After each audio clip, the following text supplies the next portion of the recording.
All right, I am back, and I think I got everything set up. I threw out my invites, my good wishes, and hellos to everyone that I'm streaming. We're going to kick off here in just a few more minutes, just make sure we're all good on sound. I know there's some few people hopping in here shortly. I also want to make sure the audio in the background, where you guys can hear like this big music in the background, isn't too much versus my voice, or if my voice isn't way overpowering either.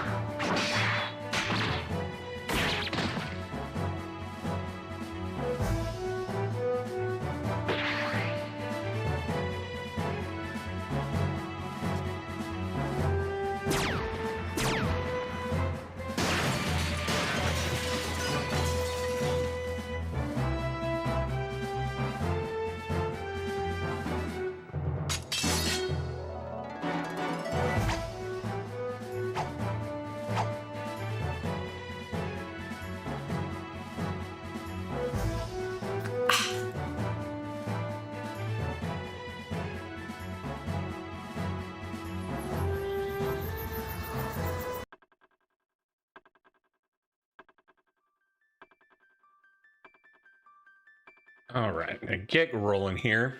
Thanks for everyone who's already hopping in. Hope we get to talk more about this game, talk more Fabula Ultima and its transitions with it. For those who didn't know, I have been running content for Fabula Ultima TTRPG, known as a TTJRPG. Hey, how are you? I do not know how to pronunciate. Is it UN Arkin or I might not piecing it together. Oh, hey, I know who that is, at least from my other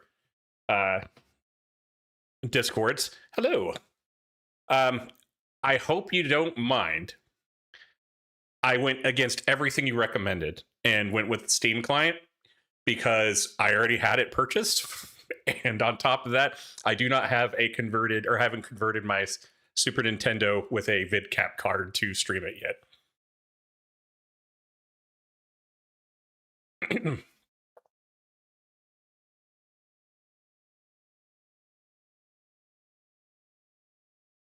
But I did already stream one session last Saturday. I'm actually just back from having surgery this past Tuesday. I had a wonderful umbilical and ventral hernia surgery, where I was pretty much out of commission for about 4 or 5 days. And with an exception of a small Fabula Ultima game I played with my personal group last night, this is my first time really getting out of the isolation of all that fun. So far so good. I've put in about 2.5 hours and I haven't noticed anything. All of the shortcomings are through my own downfall. But I was really surprised. The first video I did last week, I had I think at one point 15 people in here watching. I was very pleased to see a lot of people express their joy of this game, and I've enjoyed it so far as well. Go ahead and get it going here. A Vanished Princess. Where were we at? That's right. We just came back in time, and Frog, aka Glenn, who someone recommended to me to change his name to, basically expressed his lack of capability of protecting the princess. So I know that's where we're currently at with that. And just like all other retro JRPGs, it's been a week and I've already forgot where we are going. I know I left the church.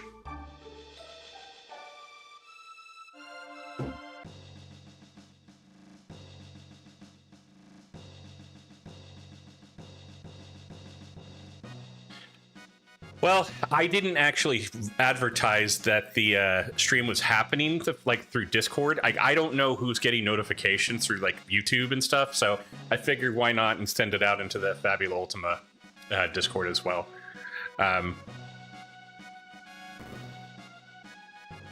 Okay, yeah, we already talked to everyone here. You could be Queen Lean's twin. Okay, that's right. Oh, yeah, forgot. I wish it would tell me how many people are in chat from here. I can look from a different point of view. It says there was 4 last time. Okay, we have 3. We have a few stalkers in here.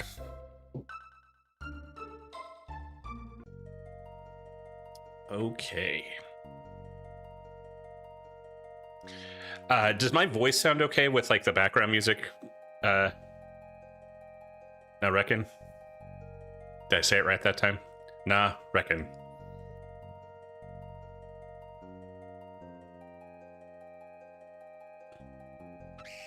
Oh, darn birds.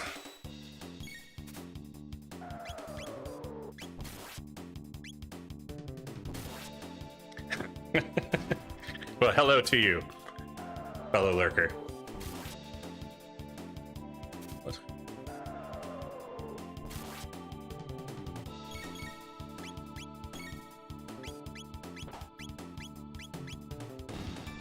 Okay, thank you.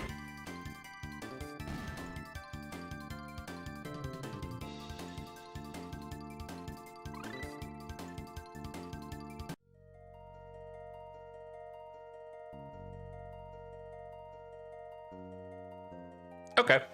Well, I know you better as Erica or Swearica or however you want to. I just didn't.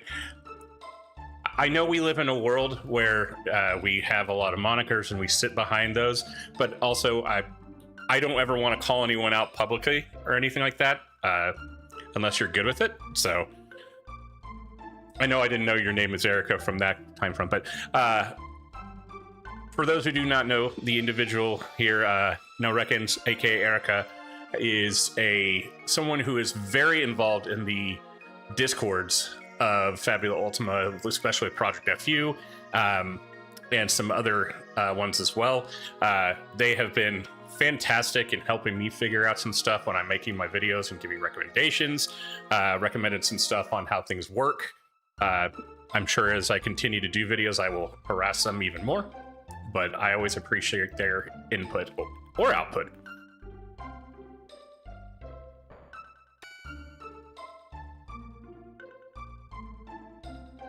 Oh.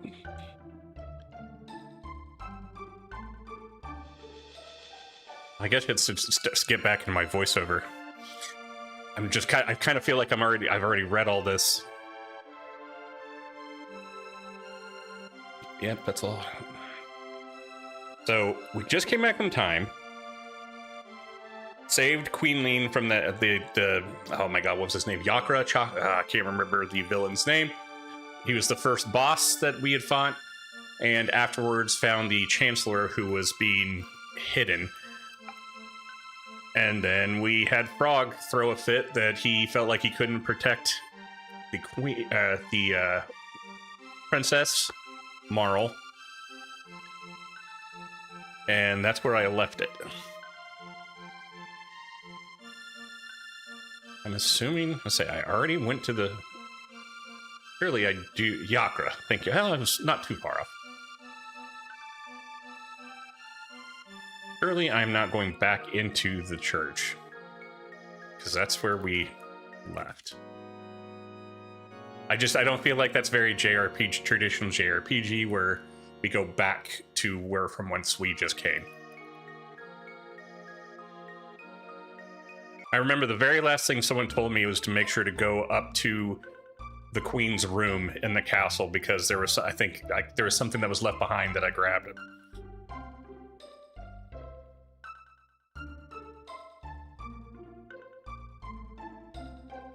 Maybe go to Truce Inn. I already talked to Fanta.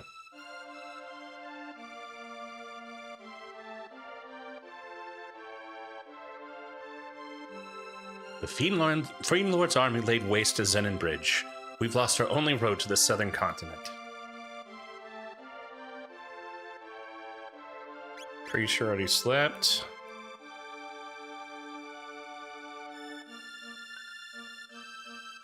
Can't leave the bridge.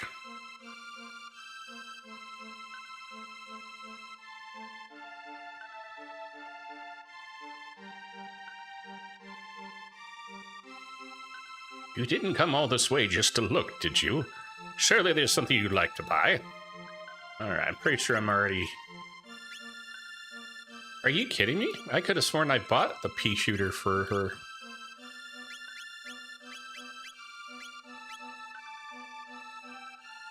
Wow, guys. I bought that so long ago and didn't even optimize off of it.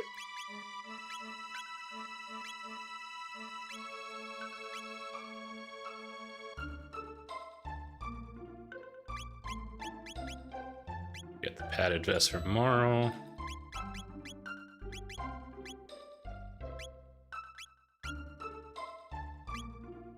Let me ask you that, Zed. How is that pronounced to you? Is it Marl or Marla or Marley? Or I'm saying Marl.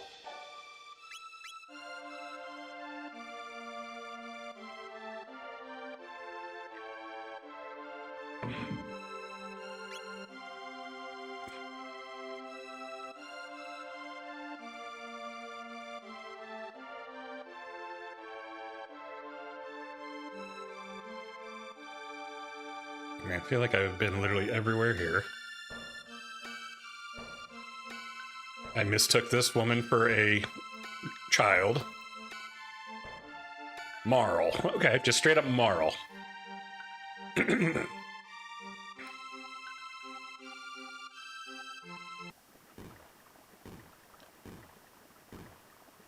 Well, I guess I'll go deal with these crazy folk here. I'm assuming I'm trying to seek out Frog somewhere, but...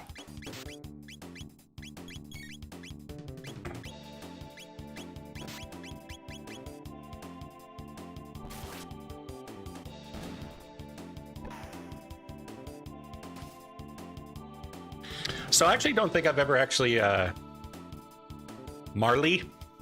I could see that.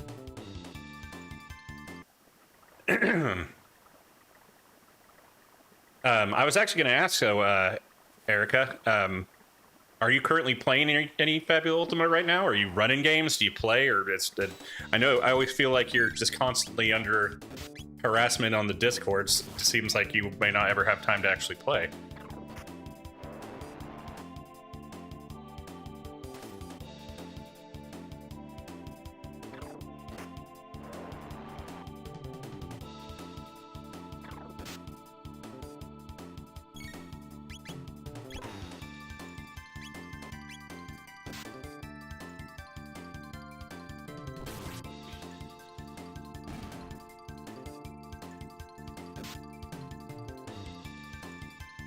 Nice. Are either of them in person, as far as you running one and playing one, or are you? I mean, I'm almost assuming with as much time as you are online, you've optimized what has been invested in Project FU. But I'm also one that believes, you know, if you're able to really play anything in person, that's the best way. But I also think the aesthetic of this game, or Fabula Ultima being a JRPG, having all the front line of a online platform is a good way to go as well. So, how do we get home? Well, Your Highness, Please, call me Mara. They're both online over Foundry. I do have an in-person group, but we aren't playing Fabula. I don't even have an in-person group. I've been online using Foundry pretty much majority of my last 5 years of any games we played, so... Well, if I haven't ever actually said it, I'm pretty sure I've always done it in a public manner, but I always appreciate your efforts that you've put forward in making Fabula Ultima much more presentable and fun for Foundry.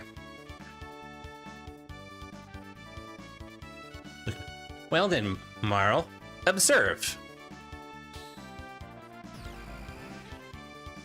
Luca's got so much panache for an inventor. Love it. Whoa! Luca, you're amazing!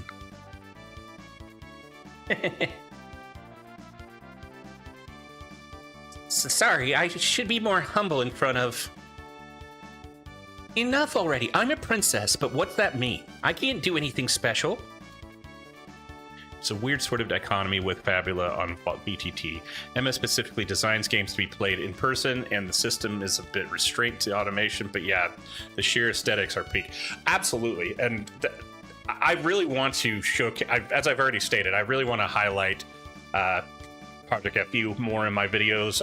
I'm very excited to see that Azure LOL, I think it was the name, posted out a document tutorial that I intend to go through a little bit through video showcase as well on setting up and all that.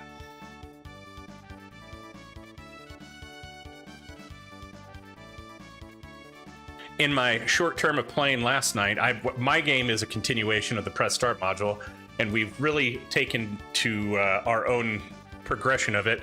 I did make a frog person with 4 arms about 6 months ago that is a chef in the the castle of Denova, and one of my players has taken the gourmet option and has associated with them. That same player last night, as we were talking about developing the world map, there is a new city of frog people, and that race, species, whatever you want to call them, have been called Glenari, I believe, in respect to Glenn from this game.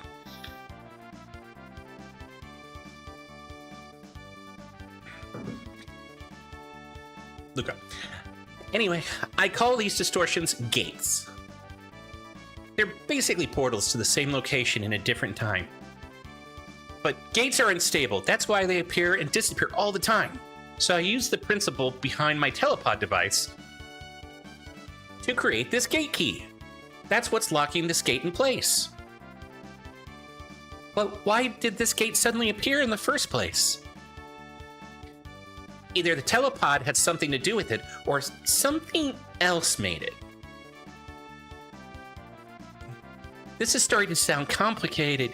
Why don't we head back to our home time for now? All right. Coming, Chrono? Sure thing, Luca and Marl.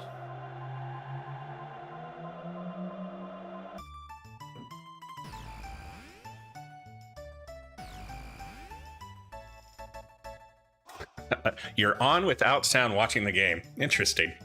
Well, welcome aboard. Oh.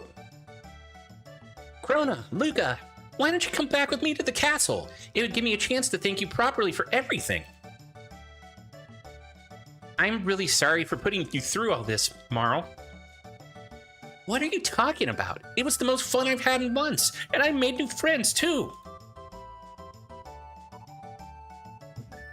Chrono, be a gentleman and take her home. My kids and I are watching TV, but I'll listen to the VOD maybe later. Just following you play. Hey, well, I appreciate you making your presence one way or another. G Helmet FB here has really fallen into learning Foundry BTT with Fabula Ultima. He's asked me a lot of questions, and I've tried to help him in some aspects, and of course he's been present in the Discords as well. He's new to the game, and he's seemingly been very outspoken and enjoying of it. I still need to do a little more snooping into why that gate appeared. See you again soon, Luca. Well, Chrono, are you ready to escort me home? Let's do it. What happens if I...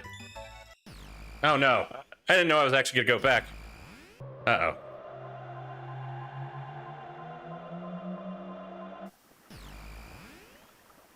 And they were never seen from again.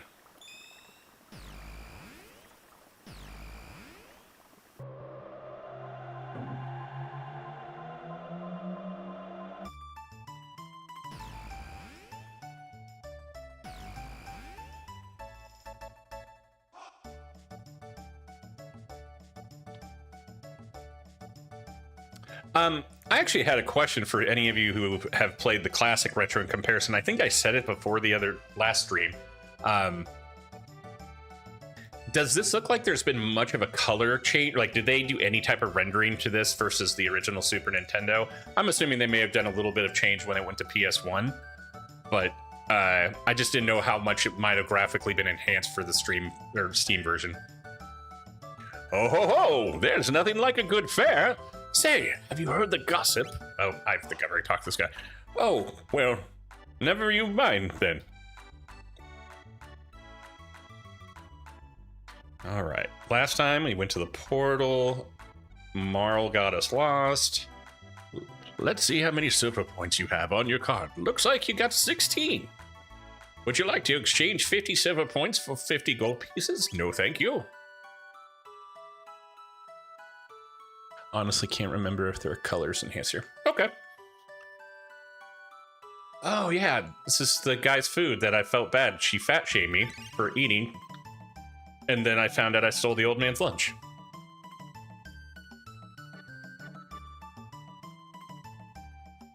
Go straight ahead if you want to try your hand against Luca's bipedal robot battler Godho. You can win silver points if you beat him. I already beat that bunch of junk. Michael Mecca, my favorite JRPG, Chrono. Well, welcome aboard. I'm glad to see your fandom let us here. I don't know if you're familiar with my content or anything. My name's Josh. I do Fabula Ultima content, which is a TTRPG that is inspired by games like Chrono Trigger. And this is actually my first playthrough, despite me pretending to be a JRPG purist my entire life. Oh, crap. Well, I'll just do it the cheat. So it says to press A. I usually can do this a lot faster, but just a quick update. I had surgery this week across my belly in my umbilical hernia. And so any type of major movements and stuff is not advised. So I'm not going to try to hit the A button as fast as possible to win the drinking game in this.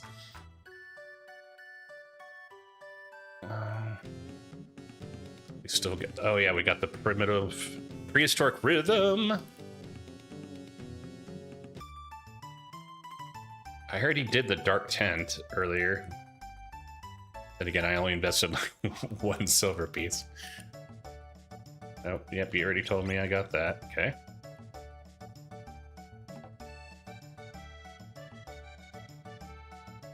This guy doesn't look familiar. Melchior the Swordsmith at your service. Might I interest you in one of my fine blades? Yeah, I don't remember you. Heck yeah. Wow. It's a good thing I grinded all that moolah.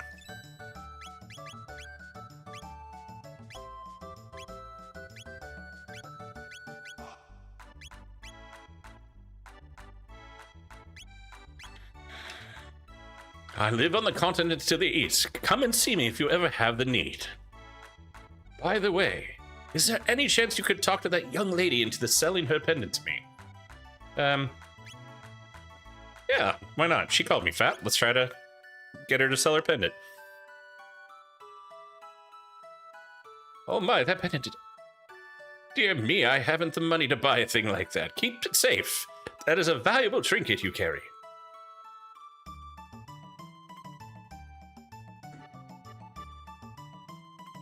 Can I be in this race? I can't interact with those people. His kingdom's been through hard times, like the war against the Fiend Lord 400 years ago. You should be thankful things are so peaceful now. Hey, kiddo. Those runners are busy racing, so they won't answer you if you talk to them. Oh, cool. Someone actually gave me information. I just asked that question. Let's see what this old man... Today is the 1000th anniversary of our kingdom's foundation. Enjoy the festivities. I surely would if I were your age.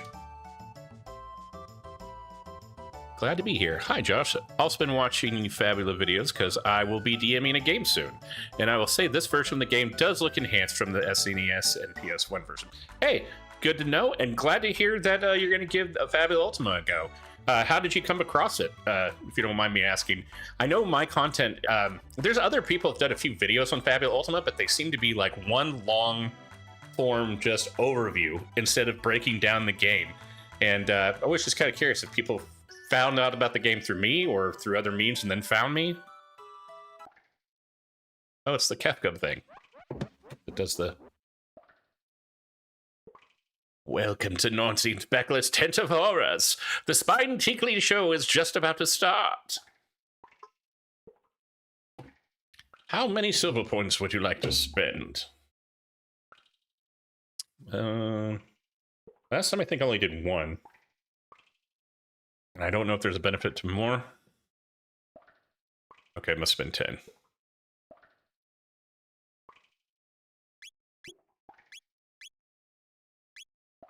Yeah, I'm playing the Steam version, which, like I said, I don't know if there's much that came from that.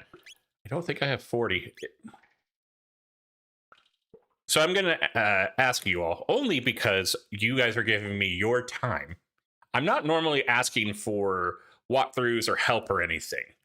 is there an incentive to try to actually get the 40 or 80 silver points at the fair?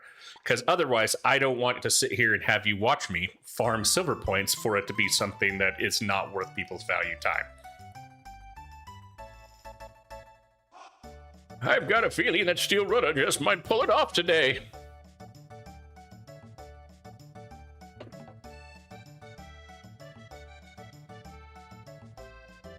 The Steam version has higher resolution sprites in the anime cutscenes, which is also true to the other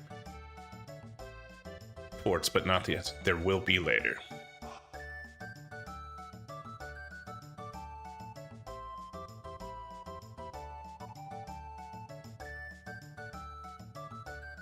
Okay, so I don't really need to worry about saving up right now.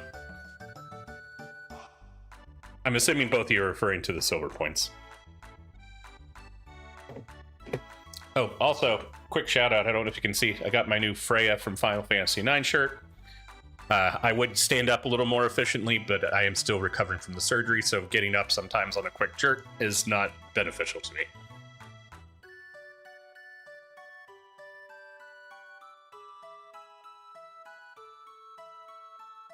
Solandra said, wow, good question. There's a thing much later that matters. You remember this game having multiple endings? It relates to that. Well, I heard that there's multiple endings, but as I stay forth, this is my first time to play. So, like I said, I'm not really asking for workarounds or anything like that. I just, like I said, this is a different approach because in most cases, if I was playing this game by myself, I would probably sit here mindlessly and farm silver points. But that's, I don't think, what the nostalgia of this game is about. So I'm not going to do that for the entertainment of you guys while we continue an exchange conversation.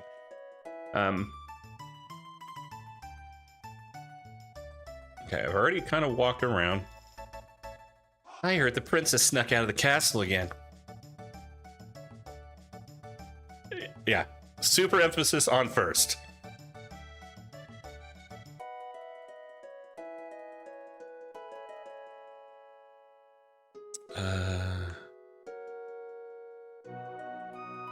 Oh, that's right.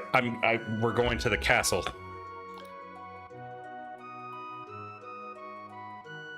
Hey, Mom, brought a girl home.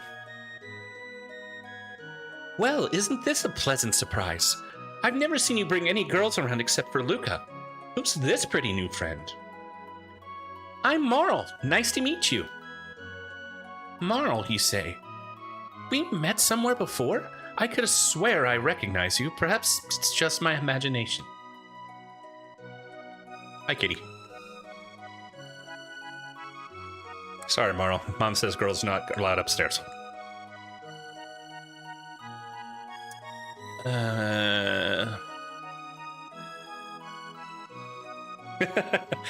It is actually pretty crazy, some of the things I've said and I've gotten the answers to. I actually liked how this game has done a good job of, like, in the scenario when I'm doing stuff, it kind of keeping me up to the contemporary moment. Welcome, welcome. Make yourself at home. I suppose you won't be staying long, though. Oh, I hope my shift ends soon. I want to go to the fair, too. Say, can you spare 10 gold to buy me a drink? Is that a female? No, I can't tell. Doesn't matter. I don't care what they identify as. Sure, have 10G. Thanks. Let me play you a song in return. Yes, Bard.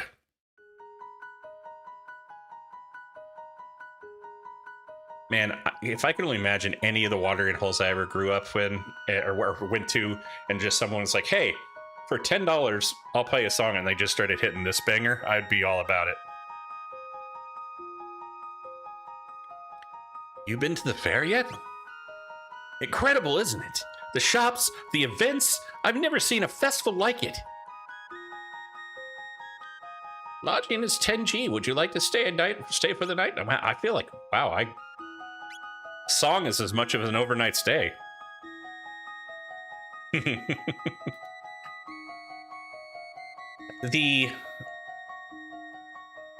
Erica just said, Chrono Trigger music. Man, I have two friends that are in my Fabula Ultima game, and they continually say this. They're like, oh, wait until you hear this song. I mean, they are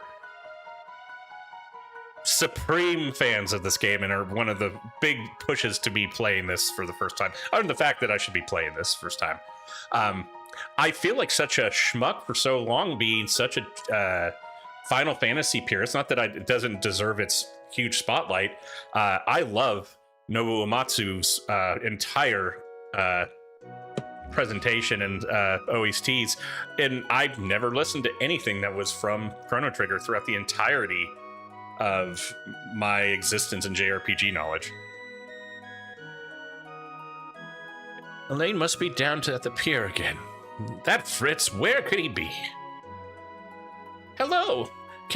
What can I do for? Iron. Yeah, let's get you some.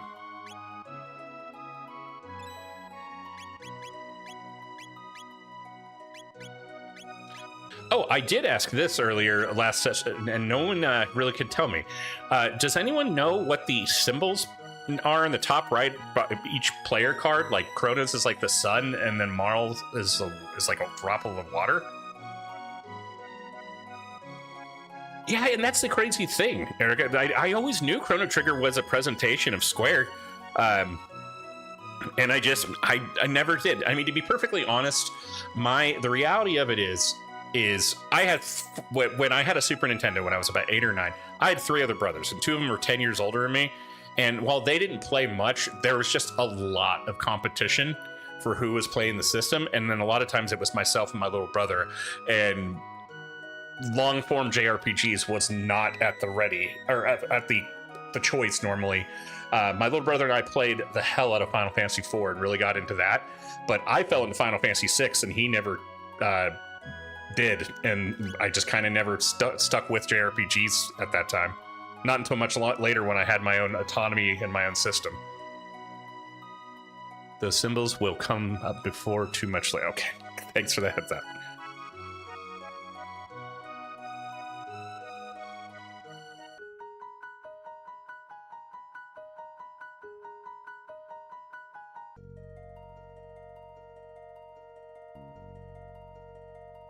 Going back to music, was this one independent composer like Nobuo Uematsu was for a lot of Final Fantasy?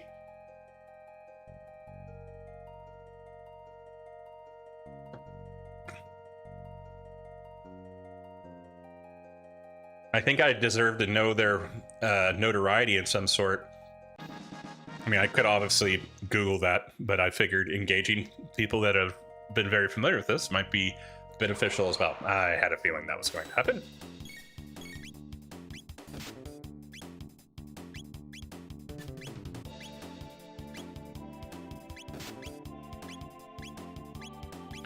And now you guys want to get close enough.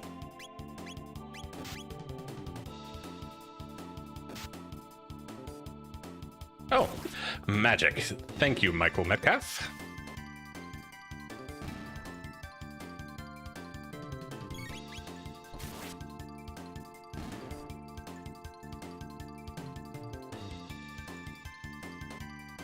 Tang potion.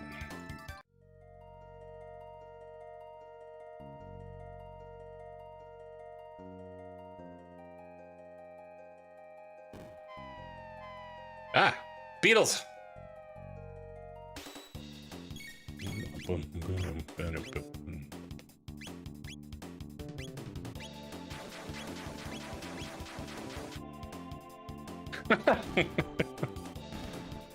Well, I mean, I will say this. I appreciate any help, and if I'm asking questions, I don't mind that. Like, I mean, unless it's just something that really turns the game upside down or inside out. I mean, and I'm okay with it. Like, it's my fault for not playing a game of this popularity for over 30 years.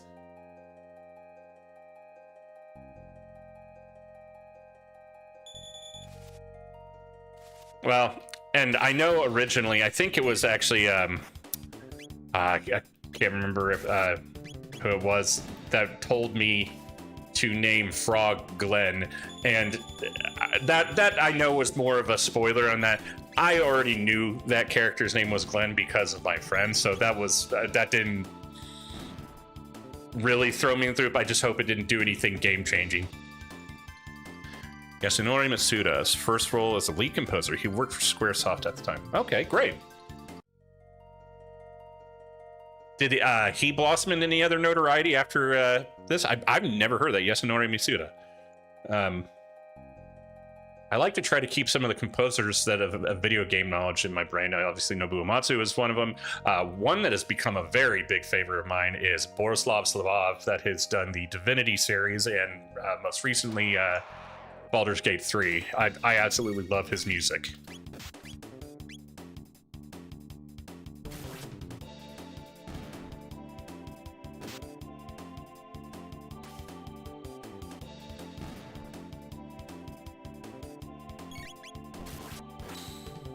I feel like Chrono Trigger crits so much.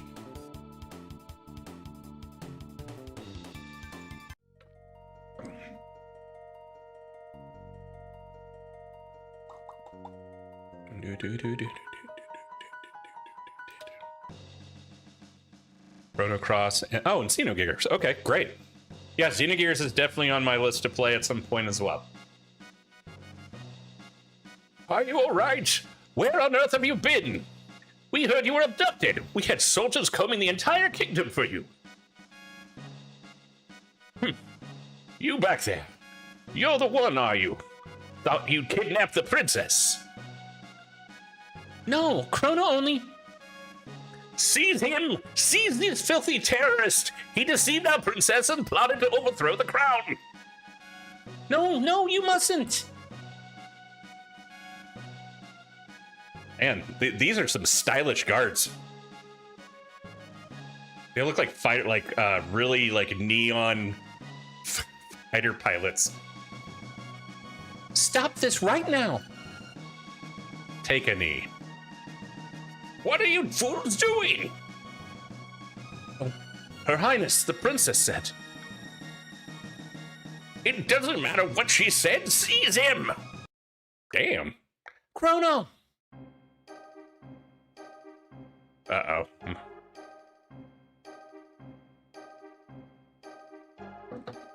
Am I under trial here?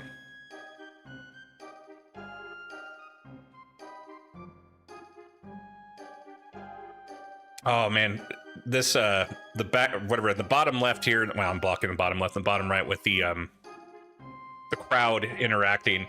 It reminds me of Opera House in Final Fantasy VI, like the same type of animation. I love this part. Oh, good. I, Chancellor, shall serve as your prosecutor. I, Pierre, represent the defense. Members of the court. It's so fun, this part. The background is so pretty, too. I agree. Well, at least in the background. Don't know about the fun part yet. I will now bring forth the defendant, Chrono, who is charged with the abduction of the Princess Nadia.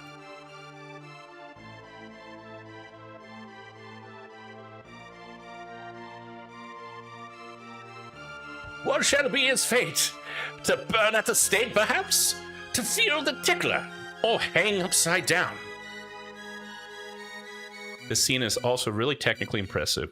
When you're done with the game, remind me to share a video about how they did some of the things in this game. You got it. So I'm going to write that down now.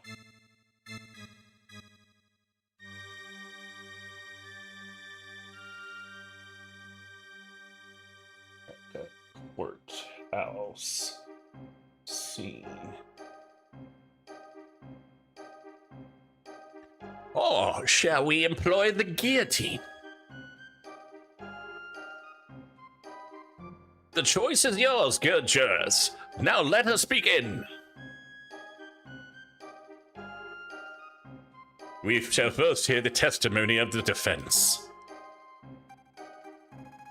Chrono is charged with premeditated abduction of royalty. The question is, how could he be guilty of a crime that never occurred? The prosecution would have you believe that the defendant kidnapped the princess. However, the truth is quite the contrary. Not only was their meeting a coincidence, but it was the princess herself who asked Chrono if she could join him.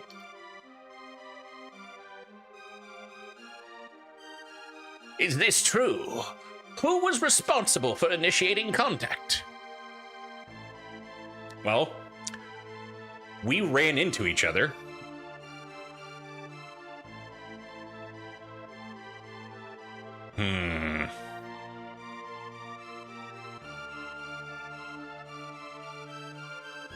Well, time to seal my fate. I'm gonna blame Marl. I'm pretty sure she ran into me.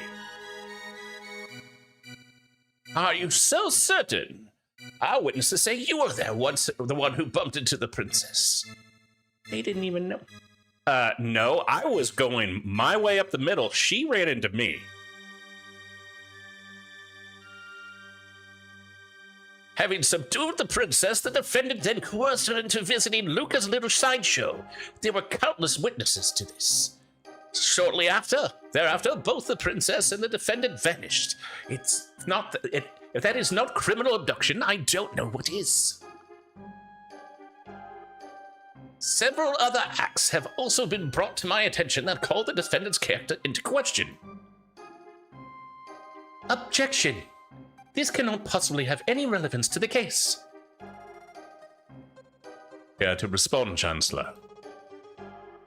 Chrono's character is at the very core of this case, Your Honor. This evidence will show that his testimony cannot be trusted. Very well. We have nothing to hide. The defendant's cold-hearted nature is irrefutable. Uh-oh. Oh, no. You remember this child, don't you? A poor little girl who lost her cat. You wouldn't even listen to her cries. That is not true. I said there was 8 other cats are walking around. She could find them. I remember. You ignored me. There, you poor little dear. I know it must be a painful memory to recall. You may run along now. I think the people have seen enough. Have you ever stolen anything? I have. Someone's lunch. See, he admits it. This man clearly lacks morals.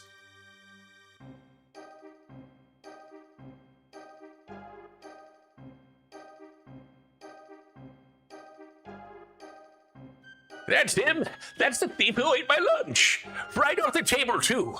My dear wife worked all morning to make that meal for me. Well, I was able to eat it like 6 times.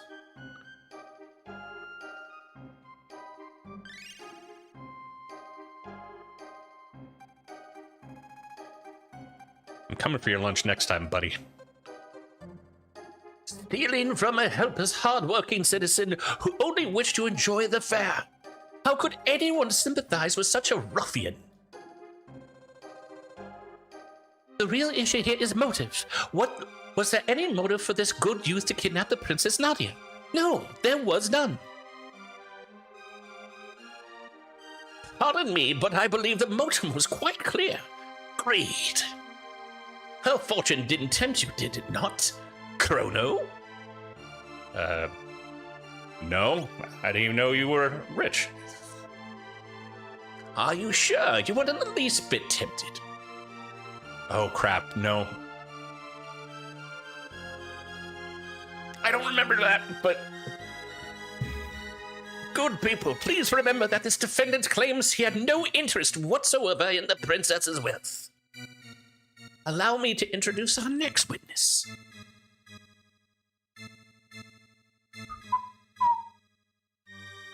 Oh.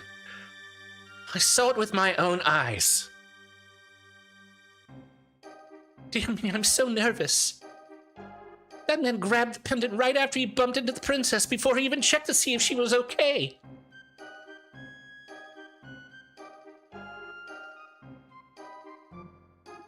Yeah. I did do that. He tried to sell it to a merchant named Melchior. Hey, that was after, okay? Oh my, that pendant. Dear me, I haven't the money to buy a thing like that. Keep it safe. That is the valuable trinket you carry. Oh, is that all? I can go now? Goodbye, everyone. Wow, someone is dying for the spotlight. Nothing more, Your Honor. The prosecution rests. Members of the jury, it is time for a verdict. If you believe the defendant guilty, stand to the left. Innocent to the right.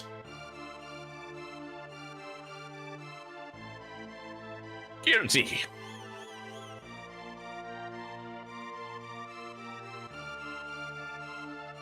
Guilty.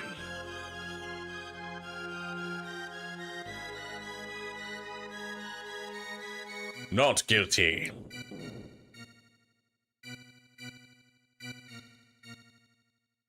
Guilty. It's not looking good for Chrono. Not guilty.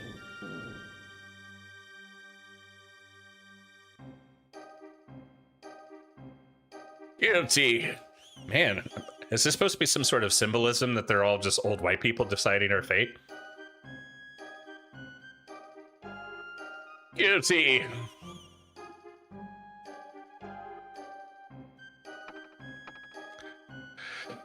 Wow.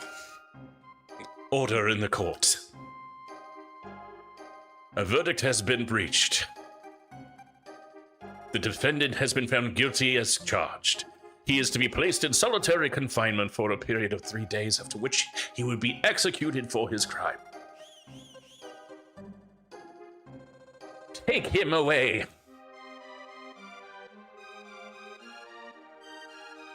I think it's more that there's limited capacity for sprites, but maybe.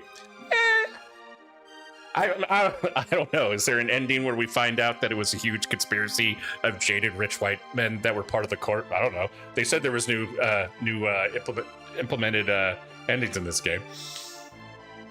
Princess Nadia. Uh-oh.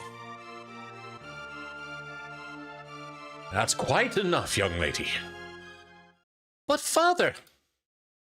All I asked for was you to remain at the castle and behave like a princess. What's done is done. Every royalty must obey the laws of the land.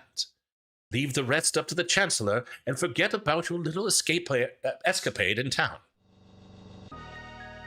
We are through here. Chrono!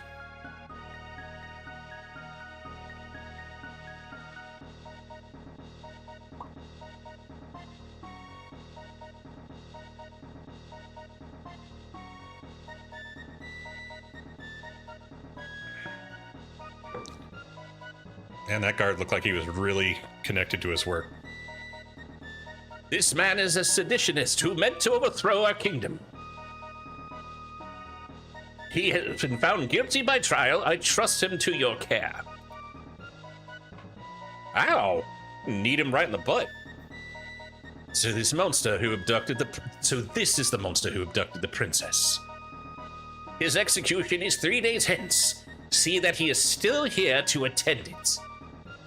Yes, sir. Gods. Take the prisoner away. Ow! Police brutality.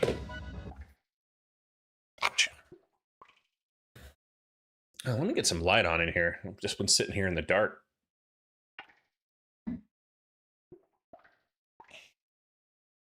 Whoa, too much light. Give me 1 second. Actually, that's okay. Actually, no, it's not.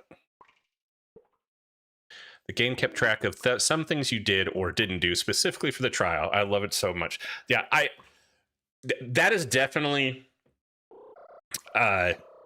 I know that I've probably ran across other games that have probably had incentive from this exact type of situation where you're talking about the courtroom.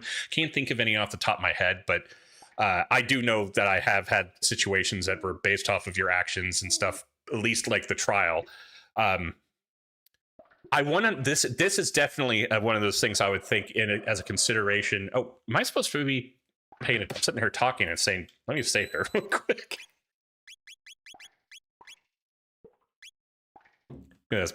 Real quick for pausing sakes. In Fabula Ultima, I would totally do some sort of conflict with clocks where you're doing some sort of representation of representing someone who was in trouble, going to the judge. I've done something similar in my game where we had a king that was being basically persuaded by the player side to try to go against the persuasion of the Alonian Empire from the press start module, and I represented the spoiled young soon-to-be emperor that was trying to offer annex of the kingdom. And it was a very fun exchange, and it was my first experience using clocks the first time, and it was a blast.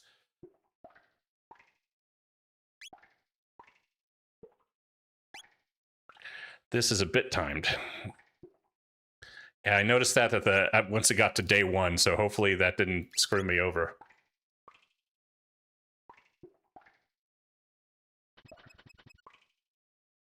Pipe down, you. Pipe down, you. Oh no, how many times do I have to tell you that filthy?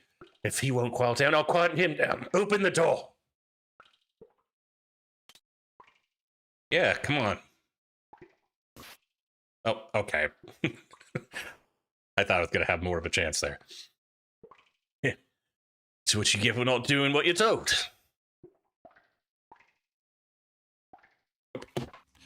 Where did that sword come from?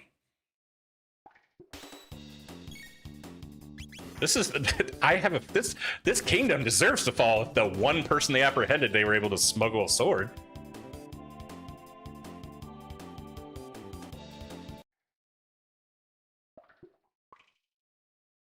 I want in the stuff. What?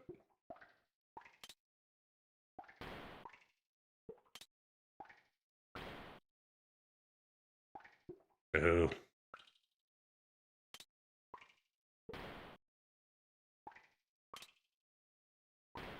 Whatever. I have a feeling I'll find this later. What is these? Ah!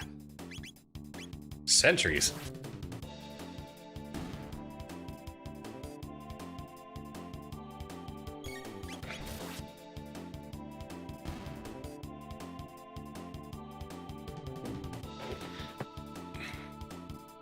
Notice I got 10 people in here watching. Thank you for those who have come back in to continue on this adventure of Chrono Trigger. Once again, this is my first time playing it, despite me being a elitist JRPG content creator as far as when it comes to referring to it from Fabula Ultima. There he is. Ah, man. That same sound waves, the wind reminds me of the mines of Narsh, or Narshi, as my friend calls it, in Final Fantasy VI. I don't know what's right or wrong. It doesn't really matter because the sound is represented in the nostalgia for both of us, despite what it's named.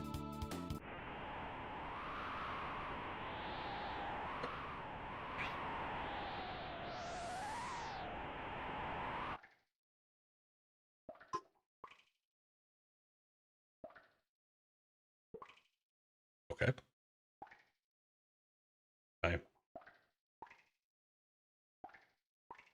What do you think you're doing? Eric has said, I get really tempted to do a Fabula game using the Abyss map with each stratum being a different time period a la Chrono Trigger. Man, that is some in-depth creation. I'm going to be perfectly honest. With all the content creation I'm doing, I've really adhered to the core rulebook because I want that to be the starter for all these people that are watching and wanting to be onboarded. The Techno-Atlas intimidates me, but intrigues me as equal as it intimidates me. It all depends on if the player wants to do it with you.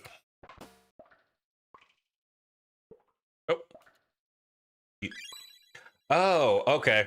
So I could have been knocking these people unconscious when they're not looking instead of murdering them. God.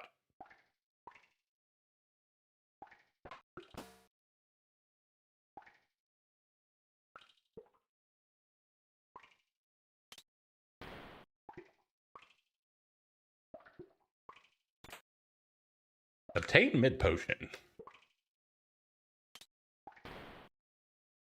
Definitely stick to core at the moment. To be honest, atlases provide some complication. Yeah, but my game last night, we've been talking about, we just added quirks to our game to just kind of just give a little bit something new. We've talked about zero powers, but haven't fully established that yet. But I am intrigued with the quirk additions. I mean, obviously you don't have to take the most impactful ones, and you can of course create some ones that are not as impactful to the game, but I think everyone found something they were enchanted by, so I'm interested to see how that all translates.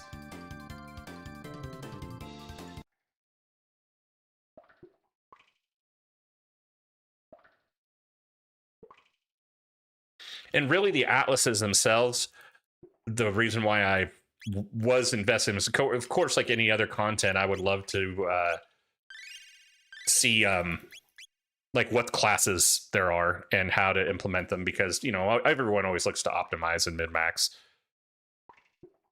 I'm a big fan of quirks. I plan on starting more of the core 2 at start. Yeah, the quirks are, I actually just saw how you could turn on quirks in PFU. I didn't read too much in depth to it yet, but I saw it wasn't automated, which makes sense. That would sound like a nightmare to automate, but I'm glad that there's something you can add on there to at least notate the quirks. Oh wow, just walking by. Help me, please. Free him from the guillotine. Yeah, we're all criminals down here, especially this kid.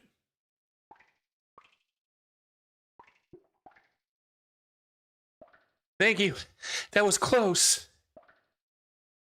I'm Fritz. My father runs the market in Truce. Stop by if you're ever in the area. Wow. This seems like a pretty rough kingdom here. Quirks also just aren't covered by the third part. Just aren't covered by third parties, so we can't include them in the system. Quirks also just aren't covered by the third party. Yeah, I've actually always been, and that's, I'm kind of curious on what is okay for you to have on there and what isn't. So that makes sense.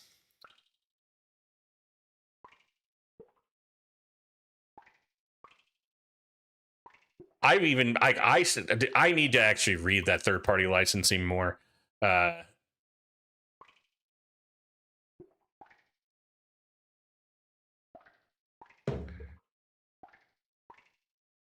I don't think G Helmet can actually hear me talking.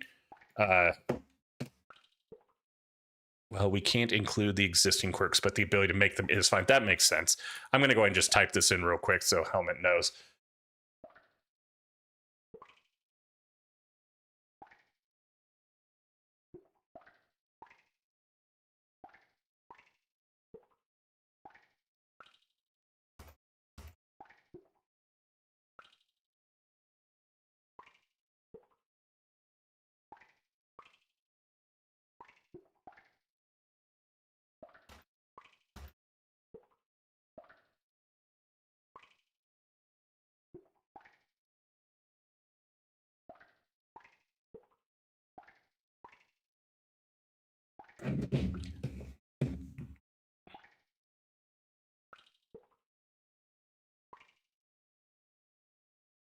I can't remember which your moniker is on PFU, Erica, if it's Erica. I know you're Swearica in the other one.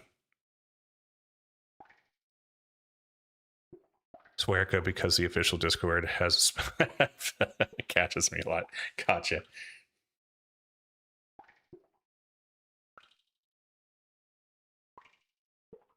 Okay, let's continue on this departure.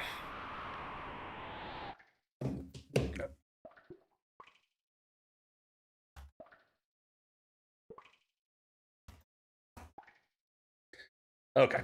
Crap. What did I just come this way? I've been so engaged in the conversation. I saw the Iron Maiden. I knocked that guy unconscious. Then I think so. Let's go back this way.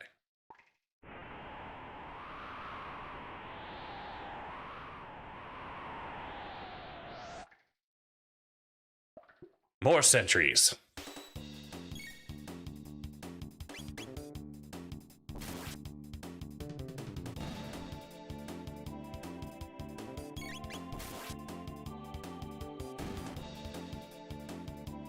This is definitely a very unique gameplay style for any of the JRPGs I've played in the past. Like I've played some in the past, like when I was younger, like Phantasy Star, which kind of went in that, whole world map exploration, where like random encounter.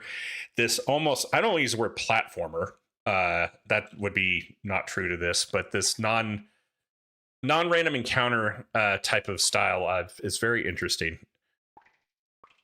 I have been also playing Sea of Stars during my surgery recovery.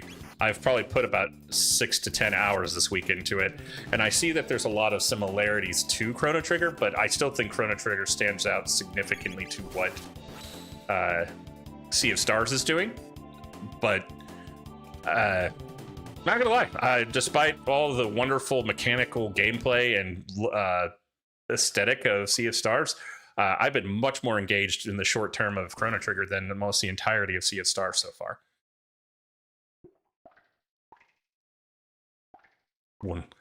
Somebody help! So yeah, I've seen you post on the Discord. I'm fairly new there, but I enjoy working with the VTs. It's well made for the game. See, this is why I like having this platform, for those who want to jump on, see this nostalgia, and also get familiar with Fabula Ultima in some aspect. Damn, Luca! Chrono, I came to rescue you. Oh, looks like you didn't need my help after all. Oh, well. Well, we better not stick around too long. Let's go. Guess who one of the composers Sea of Stars was? Oh, Yasunori Masuda. Okay. Music is also one of the, if I didn't already say it, music is one of the fantastic things about that game. I will say this, and I was very, I don't want to say negative towards Sea of Stars when I first started playing it. I felt not engaged with the characters early on, and it was really a hard thing. And I know a couple people talked about this in my stream last time, that they had the same issue, but I've grown into the game now. User Alphabet Fridge. I've been playing The Messenger, which is like the prequel to Sea of Stars, and honestly, I'm way more engaged in that, even though it's more platformer and I suck at it. Hey, as long as you're having fun in the long run, though, that's what matters. The head of the tank is equipped with the capacity to repair damage done to the body, an ingenious marvel of engineering. The head has also been enhanced with a shield to prevent damage by lightning and fire, leaving it vulnerable to only attacks with weapons such as swords and pistols. Okay, I have a feeling this needs to be well known. The head has been also enhanced with the shield to prevent damage. Okay, so physical damage towards that. The marker of the game live in my town met the guy once. It was one of his dreams come true when he got his music collab. That's awesome. In short, your tank should be efficiently invincible, provide no crazed lunatic gets the bright idea to run up and try to hack away through at its head with a sword. Guardia Royal Arms Commission.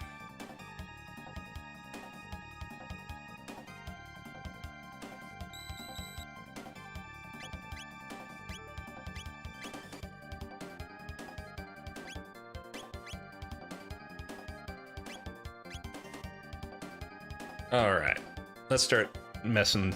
Let's start bringing this kingdom down to the foundation.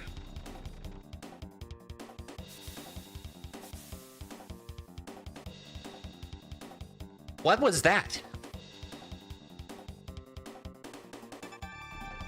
Uh-oh. Is this the thing I hit in the head?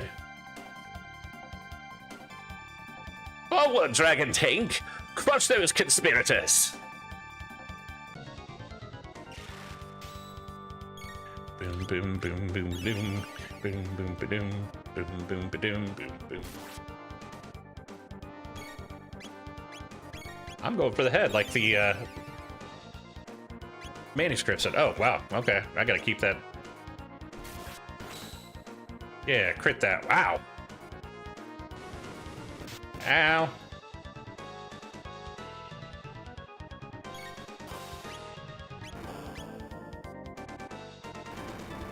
Damn.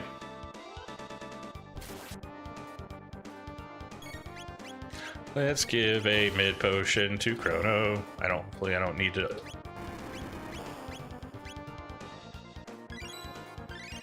Okay, I was afraid that was gonna be too much Oh well.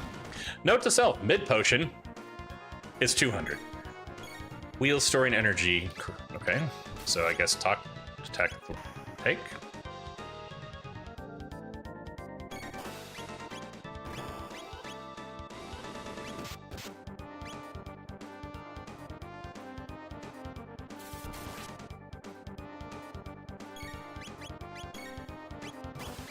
No, okay.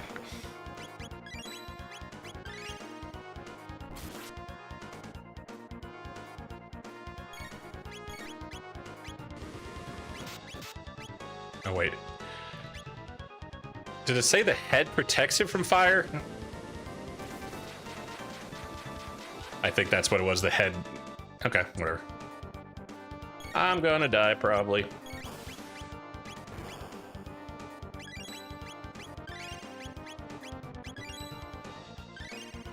Prepare yourself, this is the hardest fight of the game. Okay, good to know. Glad to know this is where it all ends as soon as it began.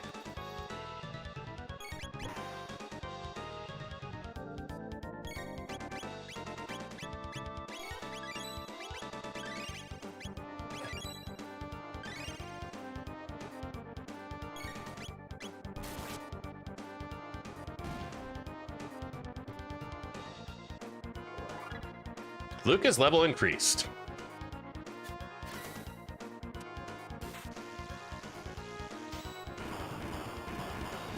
So that's something I already like about this, that it's different than most JRPGs. The fact, instead of like in other games where they, fizzle away and turn purple or whatever, the fact after the defeat there was this climactic moment that Fabula Ultima really likes to emphasize on when you defeat things, to really describe the grand natures of you executing the monster or the conflict.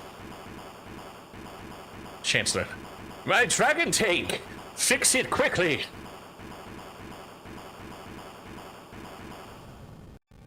It was harder the last time.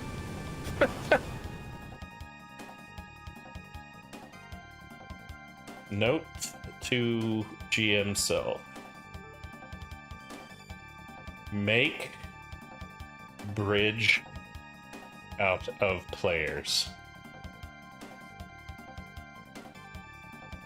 This game's already inspiring me.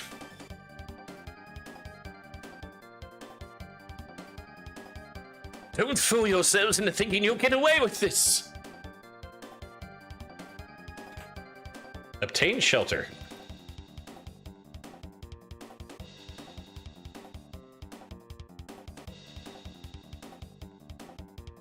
Search the rooms for everything. Heck yeah, man. I hope you're doing well after surgery.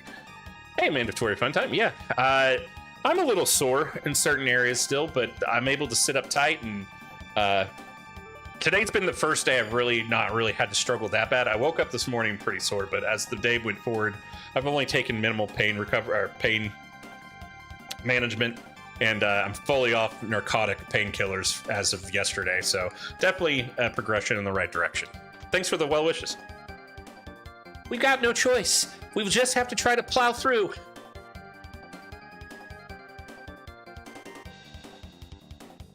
You're not going anywhere.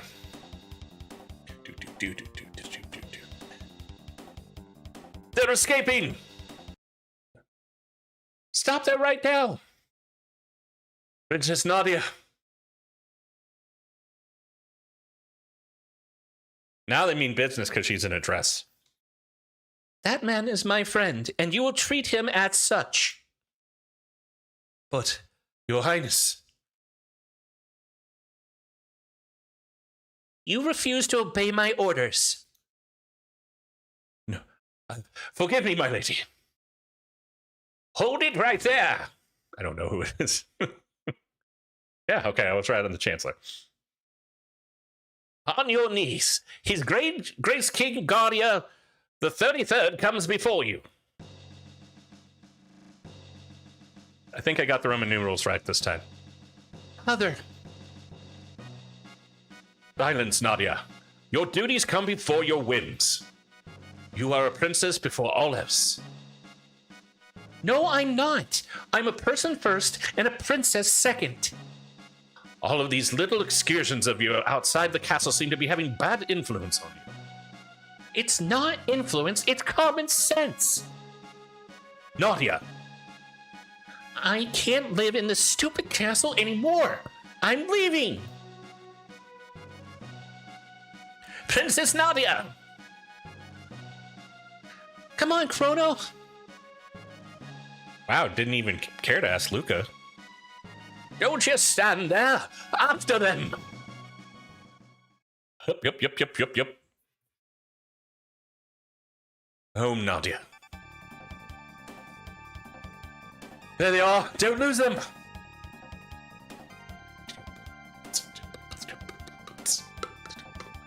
There's nowhere left to run.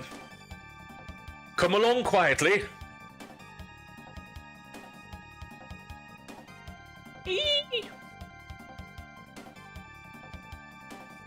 Yeah, thanks for the promotion. Don't forget to like the video. That helps me.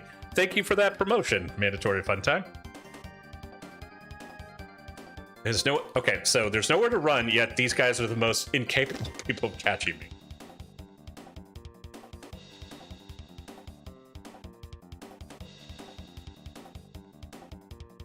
Come along quietly. There's nowhere left to run.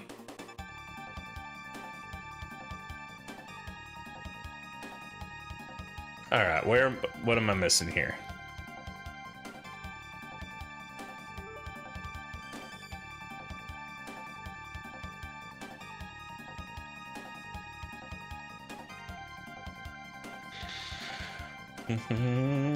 Okay, that's what I thought. I was just moving too fast. Open glade ahead. Oh, snap. Look at that. It's time to travel time. Looks like it's a dead end. Thank you, Erica. Yeah, I kept trying to move right, but I think I was moving in a diagonal too much and it was catching. A gate.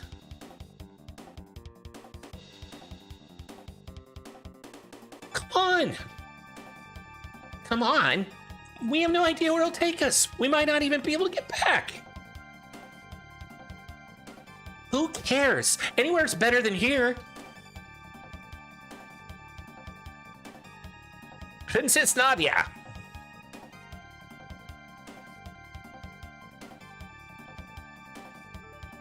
This is totally irrational, you know.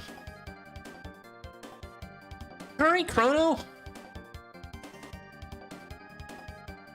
Check this box real quick. Fine.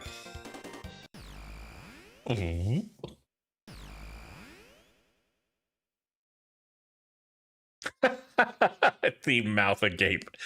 They disappeared.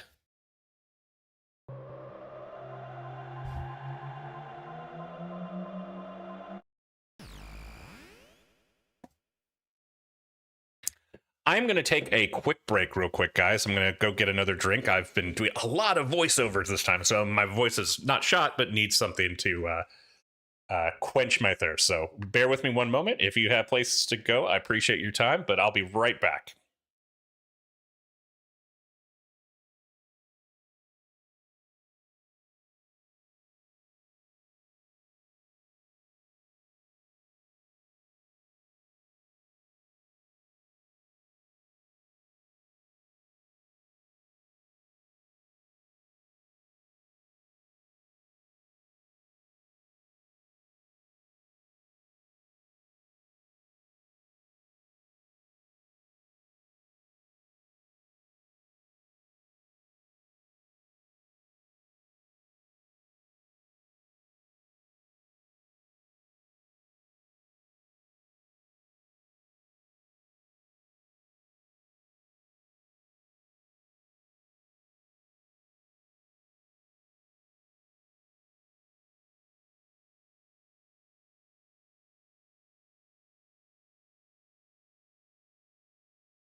All right, I am back. Thank you guys for your patience.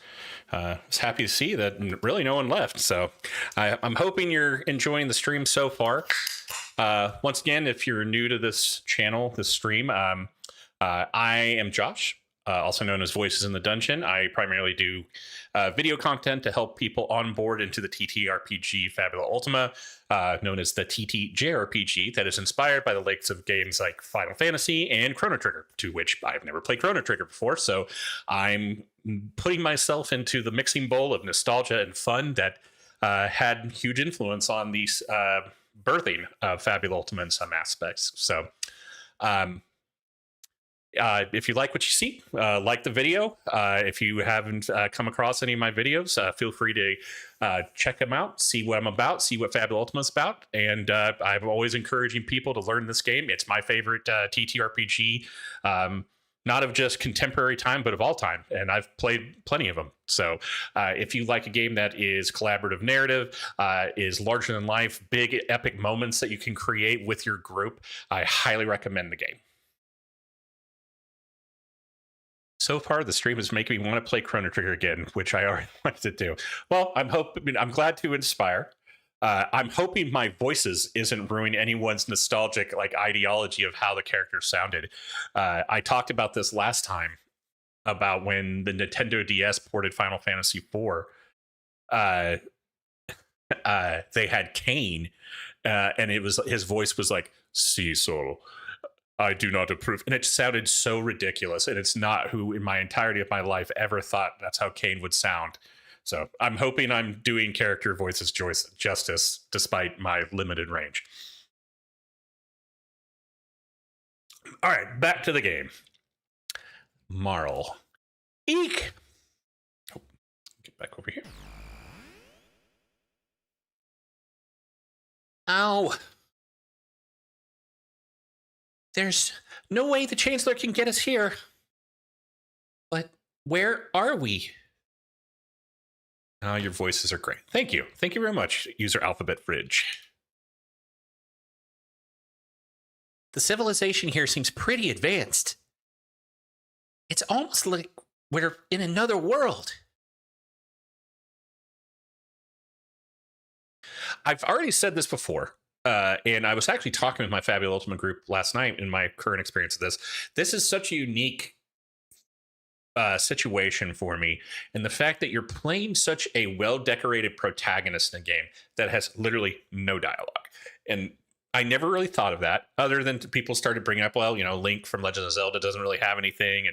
And neither does Mario or anything like that. But just from a epic cinematic TTRP or JRPG to not have characters without any dialogue is very intriguing, yet at the same time you're engaged all the way through. A curious crest is engraved here, and a mysterious force seals it shut. Okay.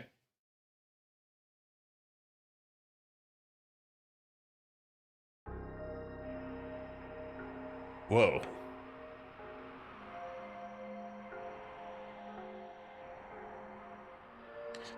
I'm so used to random encounters in other games, I'm afraid to walk around, but I forgot that's not what's going on in this game.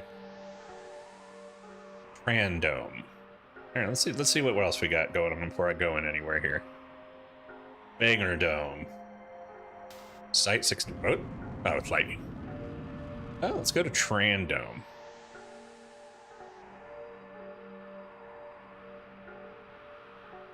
Whoa. Got some Barovia-like action going here. Got any cash? No. I got nothing for you.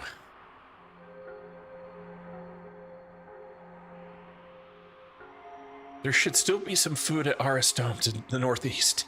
If you can get through Site 16 alive. The specters that haunt the place can't be harmed by weapons like guns or blades. How convenient. Guess what I've got? Truce. Never heard a dome by that name. This is Trandome. Kingdom? Chancellor? Is the hunger driven you mad? This is an Enertron. You get a full night's sleep in a few seconds, but it won't do a damn thing for your hunger. Wow, I just threw a profanity in there for no reason. Why not? I'm gonna go actually tell this person I have money. Is stuff real? Never seen money like this before. Oh well, I have some good stuff for you. Oh, cool. Man, I need to do some farming. I don't got no monies. I guess you're getting a pocket blaster. Man, that is not a very significant jump in attack.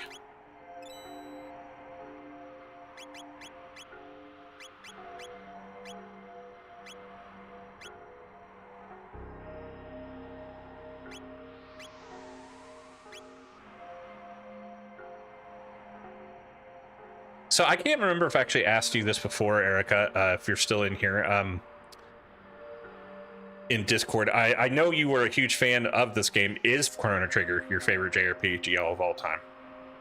Enertrons are so depressing. Oh, okay, well, let's check that out.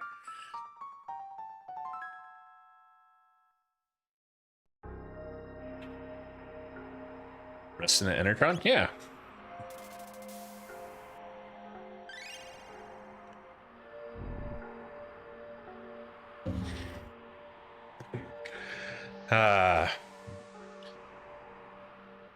Erica set me up for this grim moment, and I did it anyway.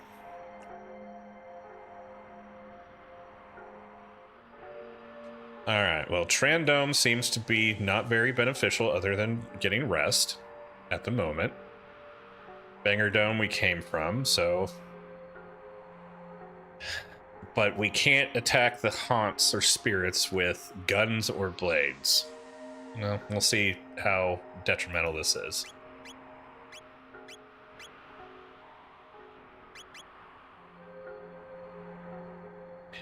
It's hard to say if it's my favorite, but it's definitely top 3 games all time with FF6 and Super Metroid. Thank you. Super Metroid gets such a overlook a lot of times. Another game that is just beautifully done in its time frame and some of the best music for its entirety. Secret of Mana is up there somewhere too. There's definitely a nostalgia component. So that's going to be my next game, most likely, because of my same friends that have promoted me to play in this. One of them is a huge fan of Secret of Mana.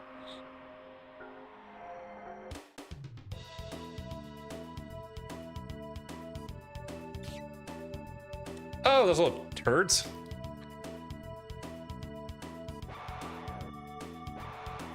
Uh-oh.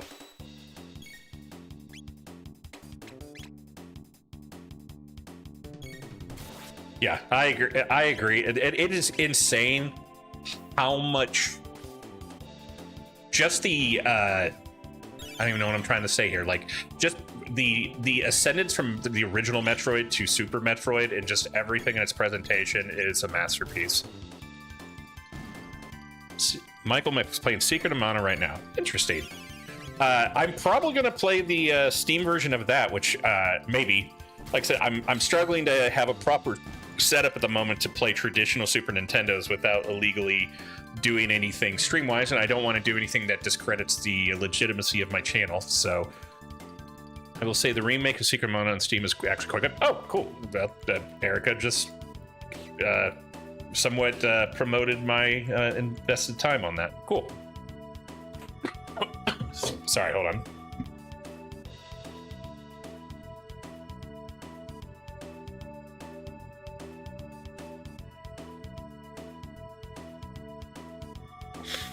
I have the worst combo here right now. Since my surgery, I've had a bad cough too, so having incisions across my abdomen has not been pleasant for me having to randomly cough. Salandra666 said, everything from the NES to SNES was an amazing upgrade. It was the first SNES game I ever saw, and it legit made my drop up. There's so many games from the Super Nintendo I like that you could tell had still the same processing and like style of graphics, but they all had unique plays, like Pilot Wings and the Contra game. They had kind of the same over-the-top like drop looks, but at the same time were unique to their play style. Same with like ActRaiser, I believe. It's better just for the quality of life update to spell quick input. The art style is quite fitting, and it adds these sort of small conversation cutscenes when you rest that I think really help the game. Oh, okay, cool. Is it in Secret of Mana?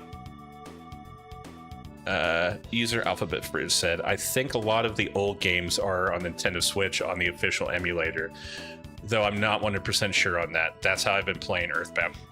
I'll take a look at that, because I do have a Switch. Pilot Wings, the thinly veiled Mode 7 demo, that's would work. Yep. Yeah, there's so many games that era and time that I absolutely loved. And like I said, Earthbound I didn't play either. Like, I played a lot of Super Nintendo. It's just a lot of the long narrative JRPGs weren't in there because I always had to share the games with my brother. We played a bunch of Super Punch-Out. We play, all the, Super Mario World. Legend of Zelda: Link to the Past is actually the only Zelda game I've ever played all the way through.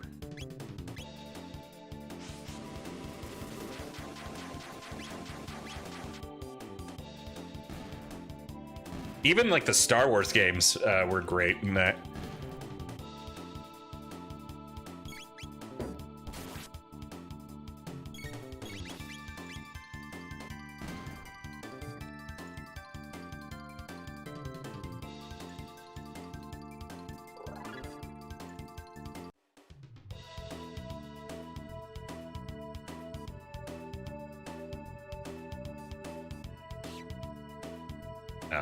I'm sitting here trying to pursue it, and that's just stealing from me.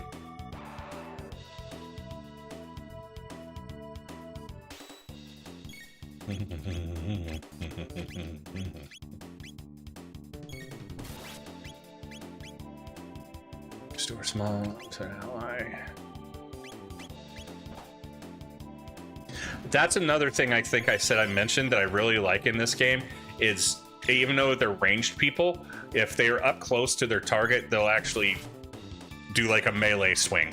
Like they went out of the way to the animation to have like Marl club them on the side with their crossbow instead of like just shooting point blank.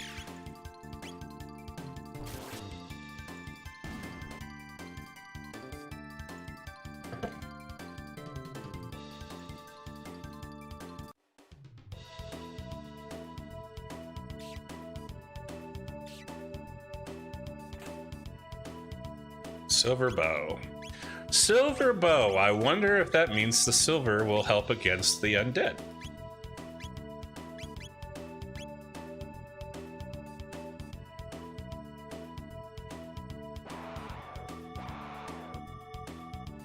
Yeah, watch out for them rats. They take your time. Yeah, I've learned. I was sitting there trying to pursue them and realized that was not to my benefit.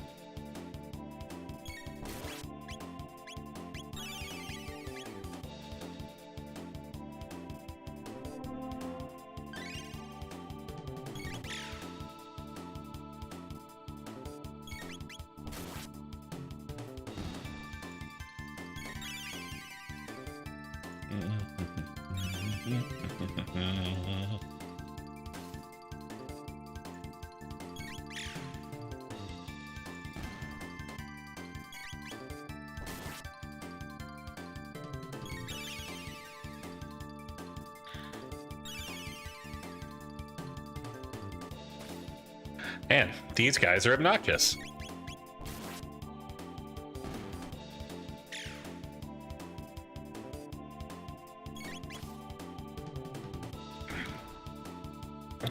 So for all of you who have, A, can hear me, and B, have played Fabula Ultima to a certain extent, what's your favorite class?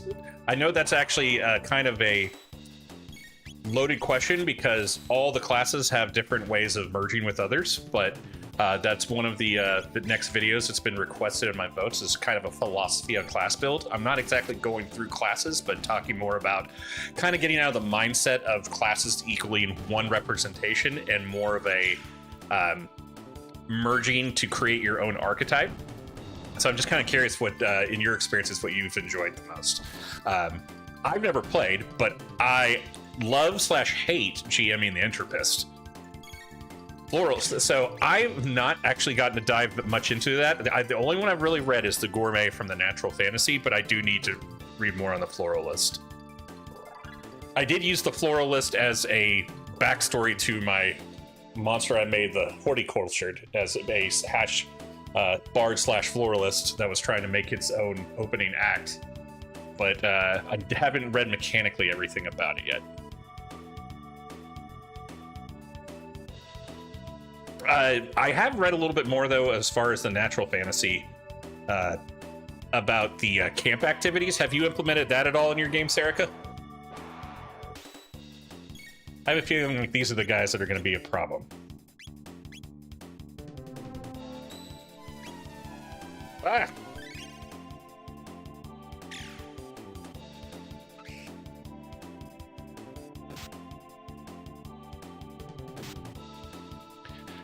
I had a lot of fun playing the Chanter. See, I haven't tried that yet either. I say we have not really dove into the high fantasy or anything like that as far as class, but I have presented them.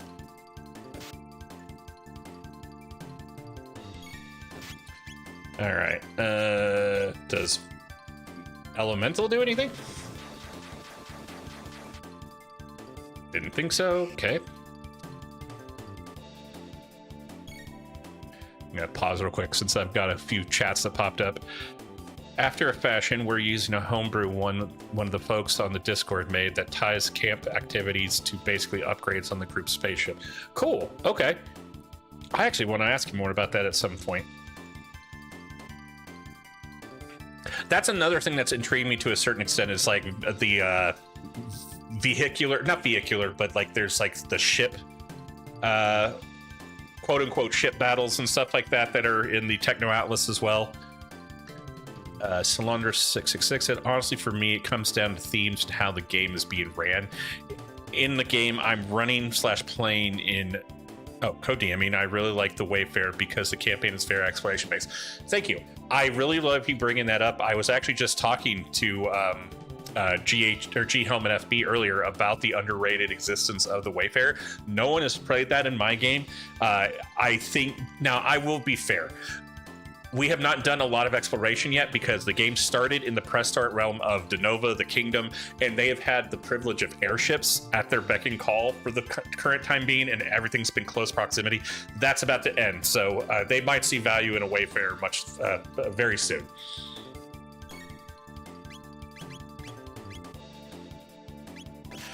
Firewhirl, will that do anything? Or do I need to be running from these guys? I saw the heads up that... Okay, cool. Elements will work.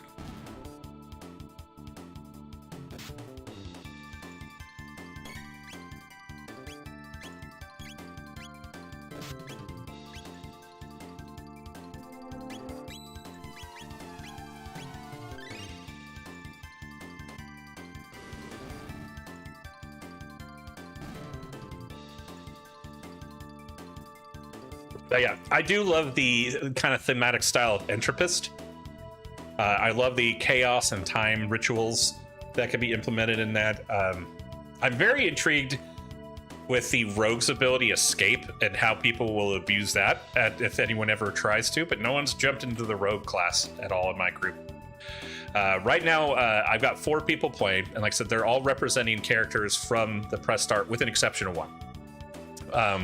One is playing Edgar, the Tinkerer Sharpshooter, also now Gourmet.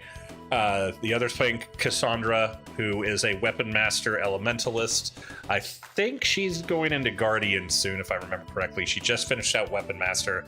Then the other one's playing Blair, the kind of Lore Master, Spiritist, Orator, and they just ranked out Spiritist.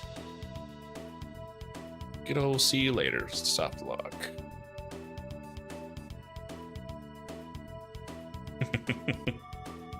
Exactly. At first I thought you were saying see you later. Now I realize you're talking about the escape. Yeah.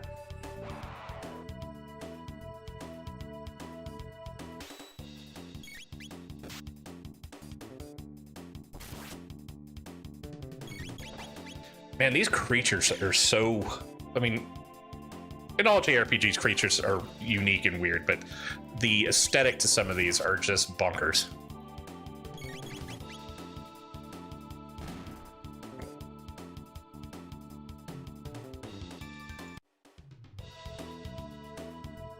So where am I at on MP? Oh, still doing pretty good. Okay.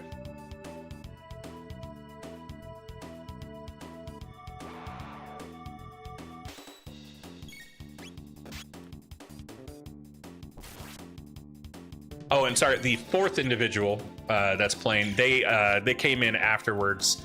They made their own character named Caspian. They are Arcanist Entropist. They just maxed Entropist out. They have Arcanist. I can't remember what else they've taken yet. Tomato mutants.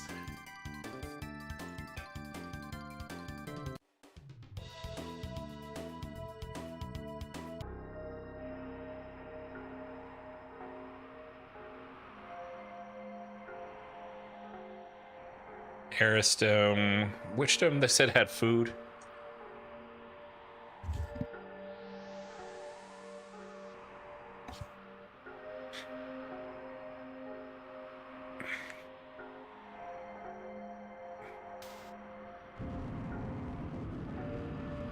Arcanist is high on my list. One of my players just took it, and we're gonna have her first trial next week. That's okay. I need to be a little more I guess theatrical is the best way, because they just got their very first, well, obtained their very first like trial base, and I think I didn't do it to the level I think it deserved. But they just got the Sky Arcana. But like I've read so many like I've got like the Boda stuff. Like I just need to read more into it. And kind of do a little more study on how to present it, other than them just showing up and it just being a ritual clock and that's it.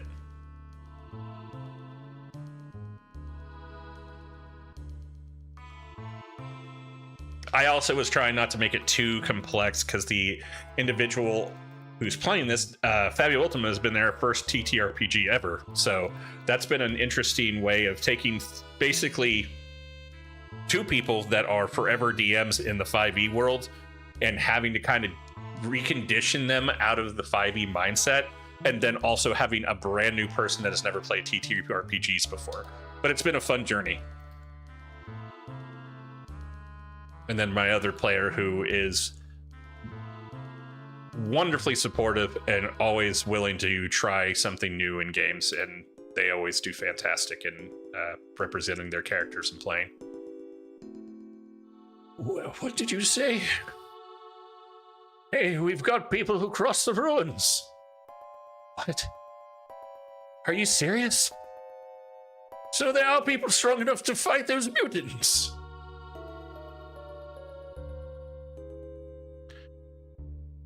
I am anxious about the trial, to be honest. Their binding is sort of otherworldly entity that's been part of their backstory / narrative fluff about their abilities since the beginning. So I want to do it right. And that's exactly that. You always want to have it up to their expectation, especially when it's something that's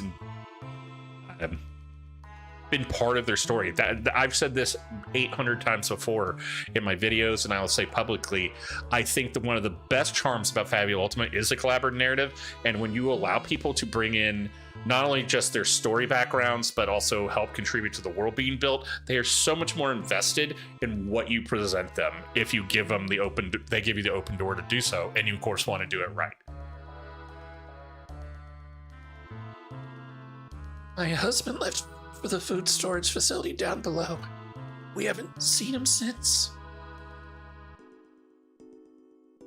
This one is very important. Okay.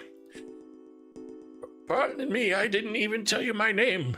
I'm Doan, a descendant of the former director of this information center in the days when it still was one.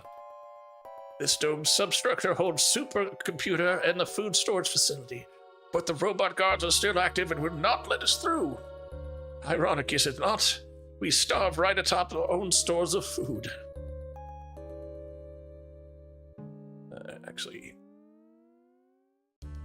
This was Aristo. Yeah, okay.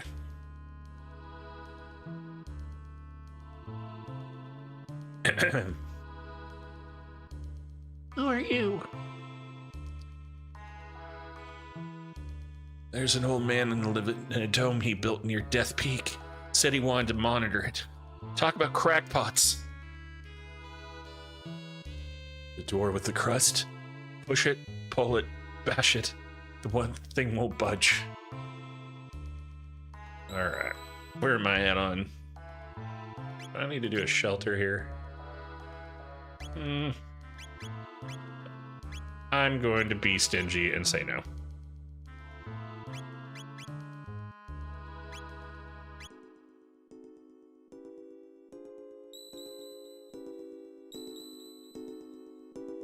Do you? Money? Yes. You sure this stuff is money? Well, here's what I have. Man, I need money.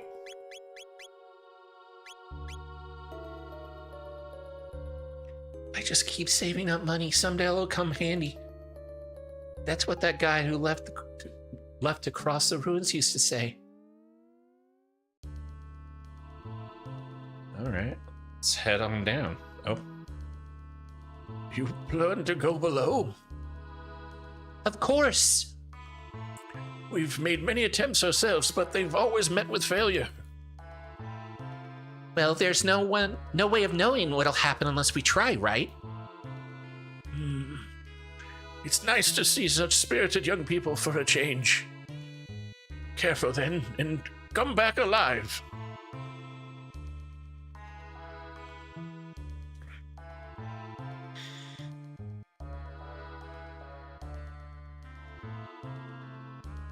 Uh-oh. This console controls the door lock. We need a password to get through. How about this one? Yep, okay. 1, 2, 3, 4, 5, 6.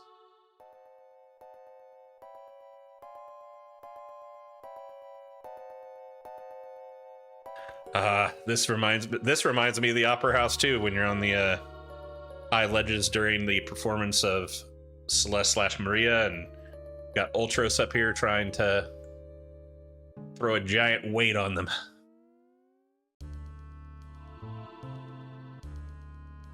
You gonna steal my money? It appears to be a decorative statue. Wow, I can say that word. A note is attached to it. Warning. Anyone approaching the food stocks is subject to attack.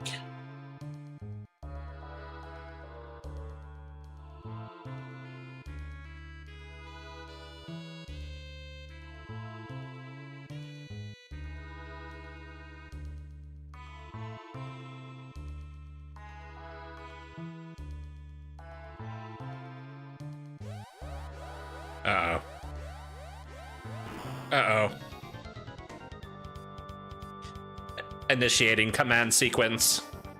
Chrono, what is that? Marl, let's smash this thing.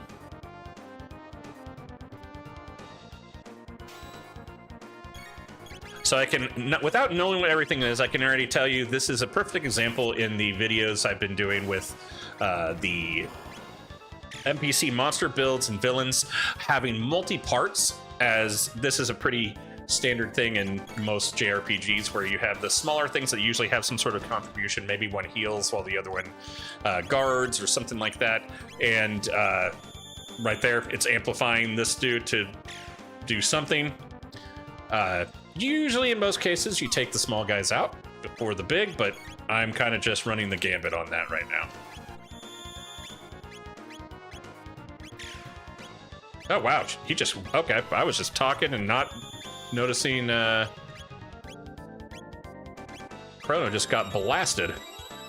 And Luca.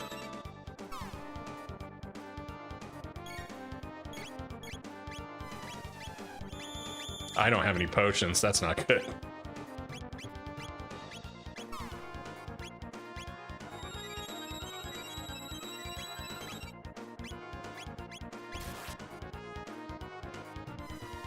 Counter amplify. Okay, I see what's happening. Well, that sucks. This should have been something I was paying more attention to instead of acting like I knew what I was talking about in the translation of Fabula Ultima.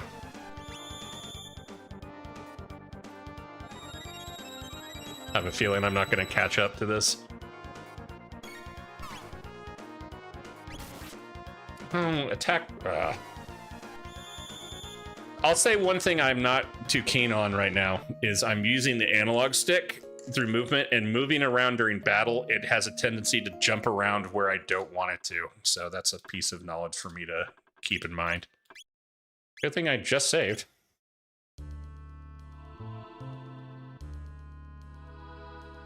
I will say this, the other day when I was playing Sea of Stars, I went through a very long track and I did not save, and I went with continue game and it put me at the very beginning of the entire trial and I was very disenchanted.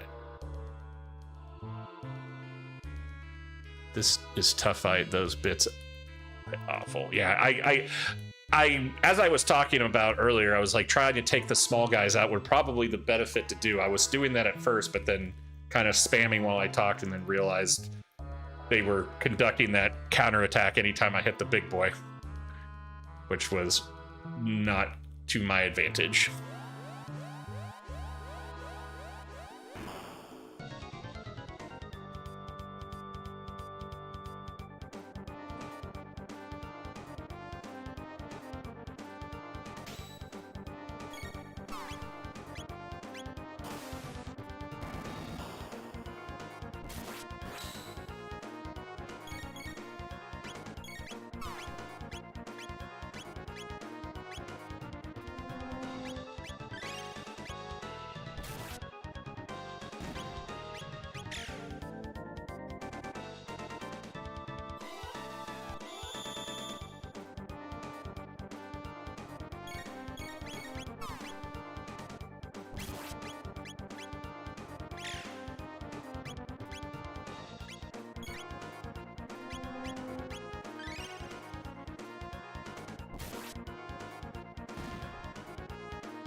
But yes, cool.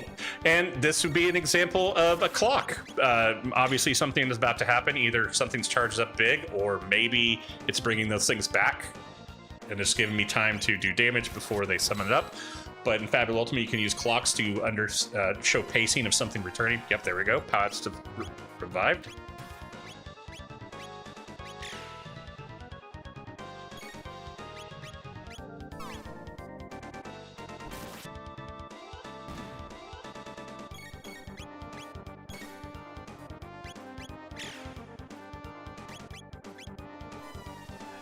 Some other clock moments and bosses I can think of is Bahamut in Final Fantasy IV before he completely blast waves your face in with his blast attack.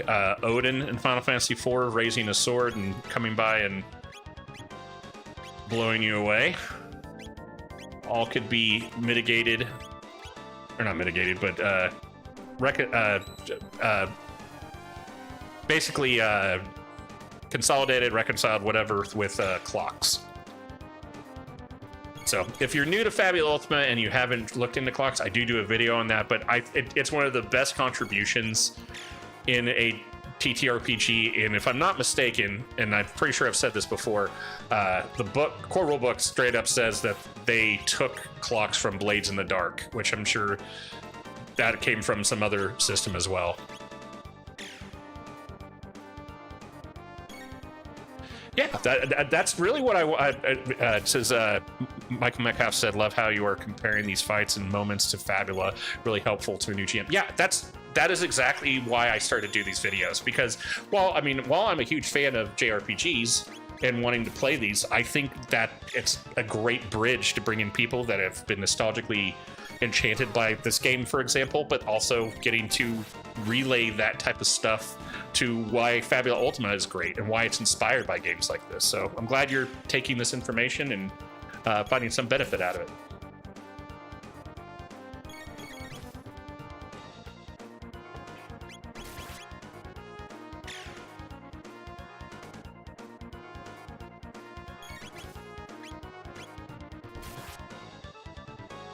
This is a hefty boy.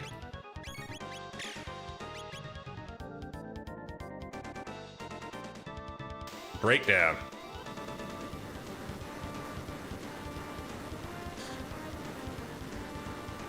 We did it!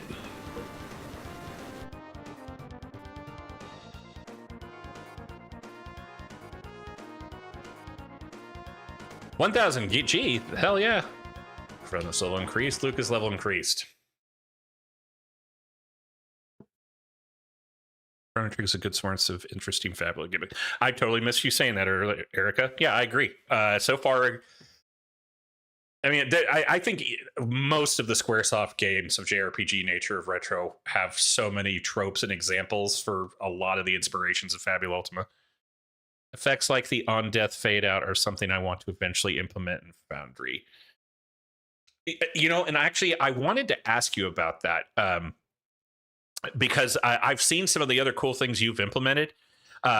Just another real, I hope you don't mind me spotlighting you, Erica. Erica's on multiple Discords for Fabula Ultima and is very hands-on with the likes of Project FTU, the game system for Foundry VTT. She implements, or they, I don't know your pronouns. I know 3 Ericas, I refer as she, but they have awesome modules and effects that they've put into the game system to give it more of that video game style and aesthetic. And I've really loved what they've output. And I actually was going to ask them about that at one point if there was something like that. Well, I'll make sure to continue with the praise then.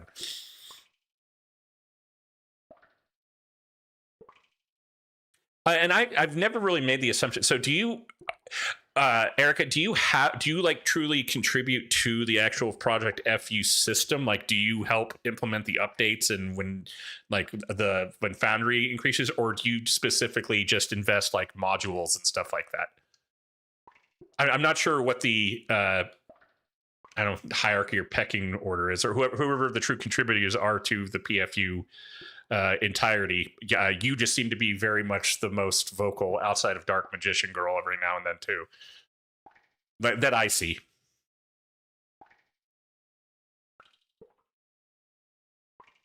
I do, but I haven't done a lot here lately. I have a lot going. Hey, no worries. Well, that is why I always want to make sure to spotlight the likes of you all, because that's something to always consider if you're playing Foundry VTT. A lot of people want to downplay Foundry because they're like, oh, it's too much, or it's too techy. It's really not. I mean, yeah, it takes a little bit of time, but there's so many awesome people like Erica. Even if we're not talking about Fabula Ultima, if we're just talking about Foundry VTT mod developers, they put so much effort into making these game systems more appealing, better quality of life, and I think they often get they're unsung heroes, and I definitely think they deserve their credit and spotlight. So if you ever get to be on Project FU's site and you see Erica's like showcases on stuff, give them an overwhelming applause, because it is not easy to upkeep that stuff when on top of that you're living your own life. Tomorrow. Chrono, look! Fade in death. I was wondering if there was a way to do it, so not now, I see. He's not breathing. Must have died down here. There's something in his hand. What do you suppose this is? It looks like some kind of seed. Oh no. Seed? Could it even grow in a place like this? Note is written on the soiled scrap of paper. That rat is more than just a statue. I know its secrets of the dome. Catch it. Okay. Obtained mid-ether.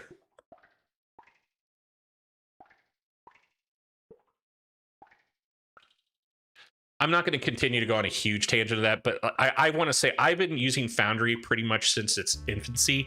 At least I think it's infancy. Like, I started it with just prior to the pandemic, and it was probably the best thing to contribute to the pandemic because no one could go outside and do anything. But the amount of work it took to just make a if you wanted to make a more visual appealing and organized D&D 5e game, for example, that's what I used for Foundry at the time. There were so many modules that had to coexist and work that people were freelance creating to make the quality of life better. And it got to be so much that if one update happened on one module or in the game system, it a lot of times caused a lot of disruptions. And there were so many people behind the scenes that probably were not getting a lot of like donations or making money. They were just contributing because they loved doing it. Now, I hope in some aspect you have a Patreon or something, Erica, that gets you some financial acknowledgments for your hard work. But the point being is there's a lot of people that put a lot of effort into making Foundry much more fluid and working as not only as the Foundry developers have created this foundation, but a lot of people that understand it and make it work for the dummies like me who just want to make things look cool and play cool. Marl. There, that must be it. It might run away. Run after it and then press A to catch it.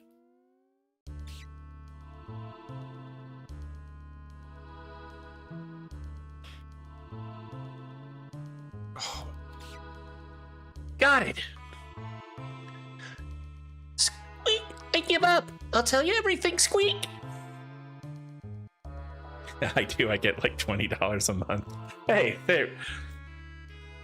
Well, I'm all about trying to to push things your way. If you ever have something that benefits you, I want PFU to exist and I want Foundry to continue to be a platform. I saw with Fabula Ultima working with Alchemy, and I will probably do a video where I try to slog through it, but I'm not the biggest fan of Alchemy as a VTT, and I think I already said it. I'm going to promote, use, and tout PFU as long as it exists.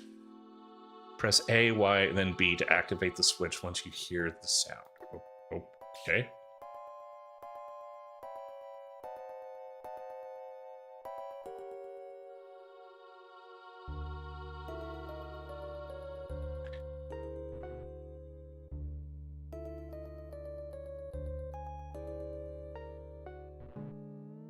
Okay.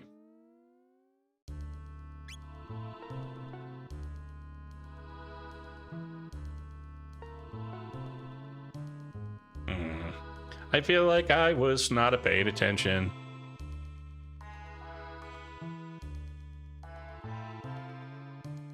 It said to use AYB when the sounds changed, but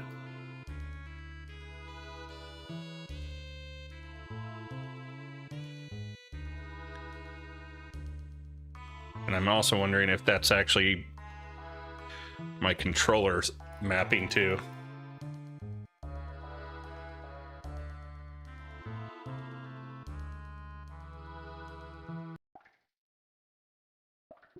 Yeah, I'm pretty well settled into Foundry as my VTT of choice at this point.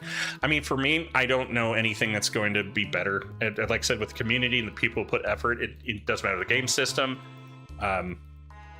Sure, Alchemy and other systems are trying to really increase their catalog, but I love that there's so many systems I can find. Like and I know there's a lot of people that are very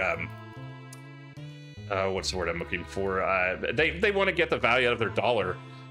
I mean, Foundry's $50. I still think it is. I don't know if they've increased it. Of course, you can invest into premium content if you want to. I never have. Actually, that's not true. I got Abomination Vaults for the for Pathfinder 2e system when I tried that, and that was great because it had a lot of bells and whistles that you didn't have to worry about updating. It was all in the system. But overall, you can really have really great games through Foundry without any investment. Or if you want to support people that put their efforts on Patreon and using their GitHubs and all that stuff, there's no reason not to give it a go.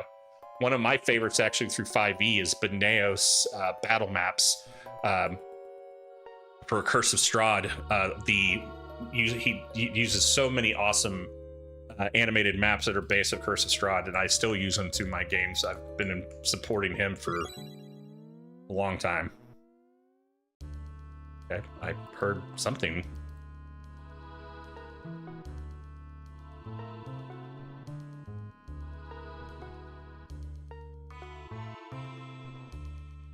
Why did I hear that? Wee wee wee. There we go. Okay. I knew I was trying to listen to something. Okay. Did I do that wrong?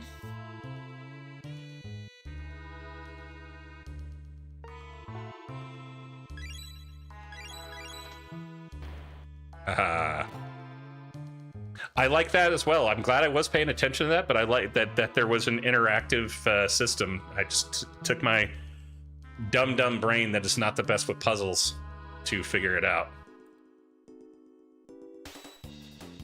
Oh.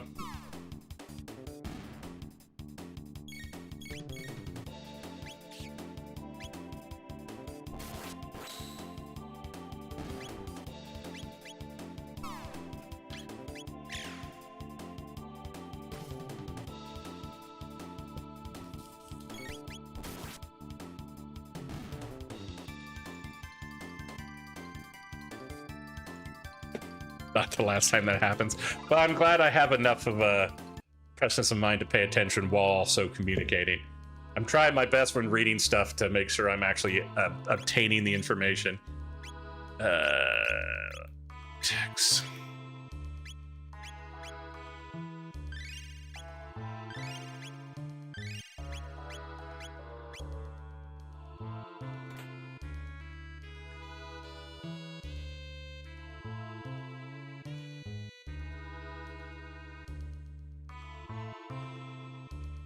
Speaking of promotions, and not just in the sense of Erica and Foundry and their contributions, I've been talking to a few people. These are not like sponsorships or anything like that, but there's some people that are like on Etsy and stuff that do phenomenal Final Fantasy content that I've put a lot of time and some money along with my friends in. I don't know if anyone's heard of the Phoenix Cave. They do a lot of cute Final Fantasy VI and some Chrono Trigger like stickers. They have an awesome Final Fantasy VI wrapping paper I sent to one of my friends, and it's just, they have all these awesome chibi Final Fantasy VI characters that are just throughout the entirety of the game. There's a cute one of like Chibi Savin like suplexing a tiny train that I highly recommend them if you're ever looking for just quirky, cute little Final Fantasy VI type of stuff. Then I can't. I'm gonna have to get their name. I also talked to them too. I found a really awesome. They did an entire tarot deck of Final Fantasy art that looks very similar to. It's like their interpretation of Yoshitaka Amano art style that looks really good. So if you're ever a collector and that type of stuff, I recommend their Etsy's. They work really hard to make that kind of cool stuff.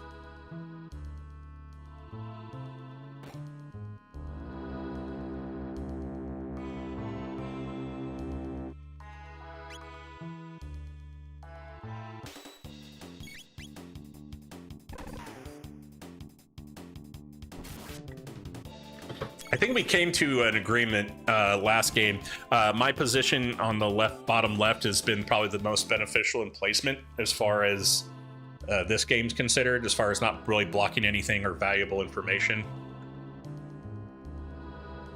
That looks like ectoplasm. That means those are probably ghosts. Yeah, that's what I thought.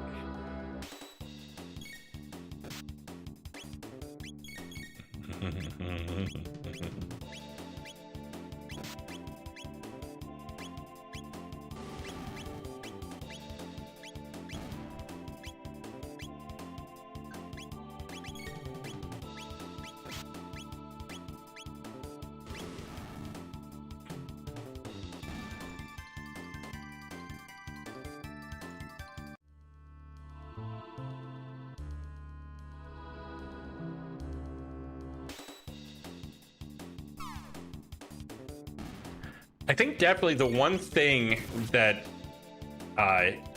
when it comes to traditional JRPGs and what to expect out of Fabula Ultima is there's such a consistency, obviously, in leveling up from grinding monsters. That's definitely not in the pace of Fabula Ultima, because despite the fights not taking super long, as long as you're not building to be complex and difficult, it's not beneficial to just be a hack and slash type of game. Just for anyone who's getting interested in Fabula Ultima, you really place your battles for really narrative purposes, unless you're just, sometimes you can just feel the room and look, there might be people in the mood to fight, but you definitely will not see your leveling and all of that based on the amount of monsters you grind, where I think that's pretty much the commonality of every JRPG in the retrospect.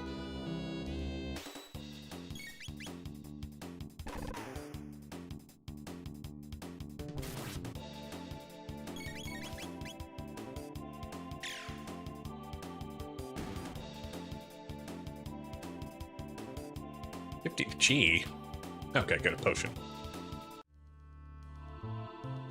Yeah, knock on wood, Erica. I haven't noticed any bugs or glitches yet in the time frame I've played this game so far. I've got 4 hours and 33 in it.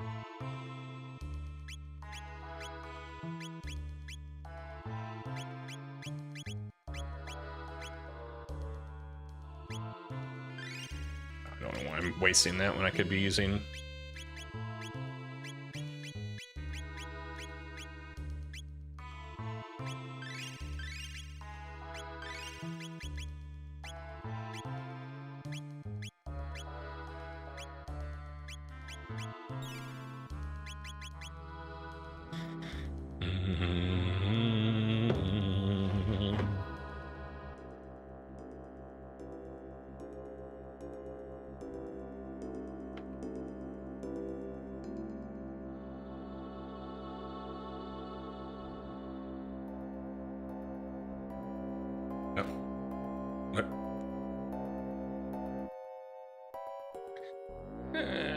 Before I go in there,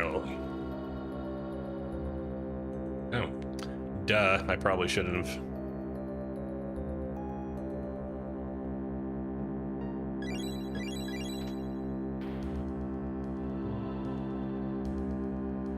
Did something happen?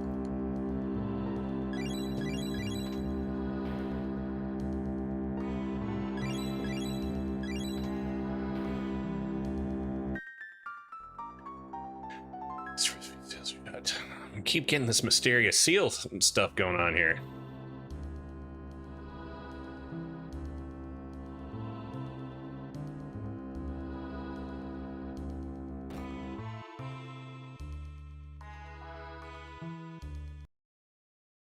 This must be the supercomputer. Good. It's still operational. If we run a search on temporal distortions, we might just find our gate. Yeah. I bet Luca words per second or words per minute is like 120. Got it.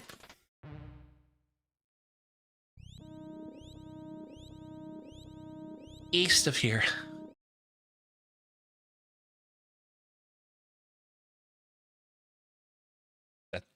That's not just east. That's way east. That's due way east.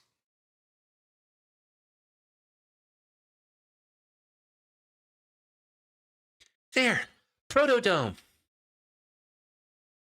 Leave it to Luca. Who would have thought this machine could tell us something like that? Say, what does this button do? God dang it.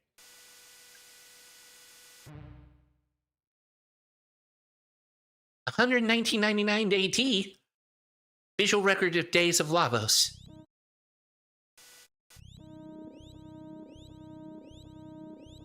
And it's before Y2K. Ah. No?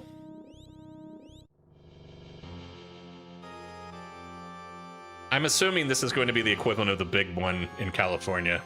Some giant elemental monstrosity is going to break through the ground.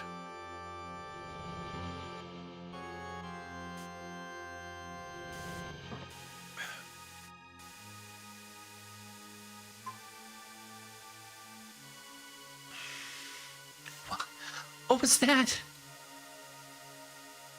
Lavos. Is that what destroyed the world? Yeah, there you go. Yeah, everyone gets a Fabula point. For anyone who doesn't know, in Fabula Ultima, they have what are called GM scenes, which usually is indicative of villains doing something during the same time frame your characters are doing stuff, and it kind of is a meta experience where the players understand what's going on but the characters don't. But anytime you see a villain come onto screen, every player character gets a Fabula point. The end of the world, the day of Lavos. Then this really is our future? No! It can't be! I won't believe it! This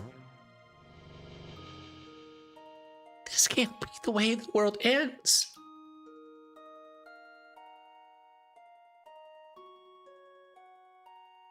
Chrono. Hey, that's right. We can change it. Change history, just like Chrono did when he saved me. We have to. Right, Luca? Right, Chrono?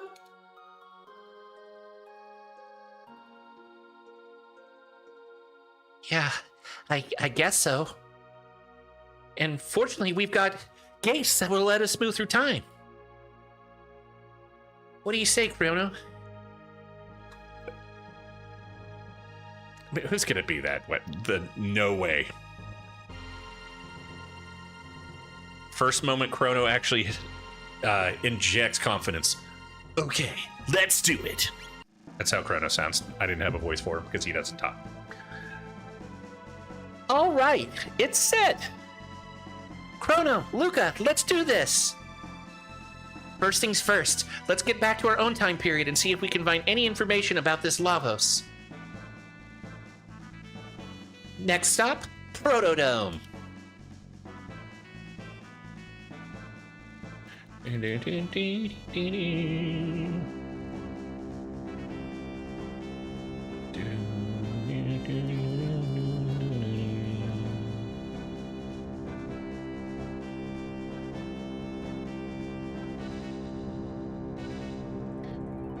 Michael Metcalf said, man, the music here is so good. From the Day of Lavos theme to Chrono's theme is perfect. I'll admit, there's a few songs still, like, it's still registering to me. Everything I've heard, I've loved, but, like, the score itself is not embedded in my heart and brain yet, other than the couple of world maps and the initial Chrono Trigger theme. But everything's been great so far. As you can tell, I was annoyingly humming some of this music incoherently.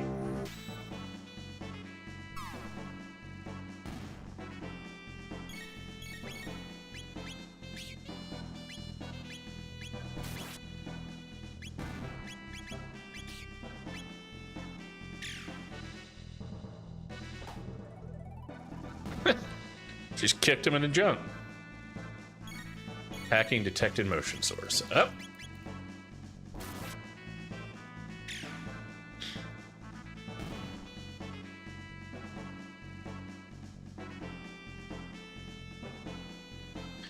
Solandra66, you know, that's an actually good idea video for, I think. What counts as a villain? Like, take FF6, Kefka obviously does, but what about the Emperor? You never fight him yet, and he's in charge of the Empire. Yeah, so there's a lot of great things that, like, obviously my content at a core wants to be what helps people learn the game of Fabula Ultima, but I could talk that type of philosophy and theory all the time in that, because I mean, there's so many quote-unquote villains in Final Fantasy VI. Even Ultros is technically a villain, and I would argue eventually he stops becoming one at one point, but he does have his impact early on in the game.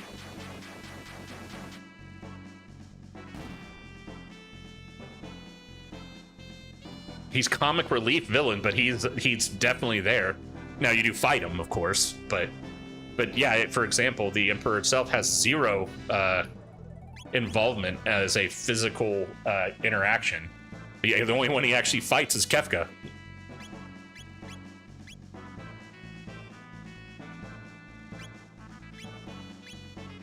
I actually got an Ultra shirt along with this Burmecia Freya t-shirt from Final Fantasy IX.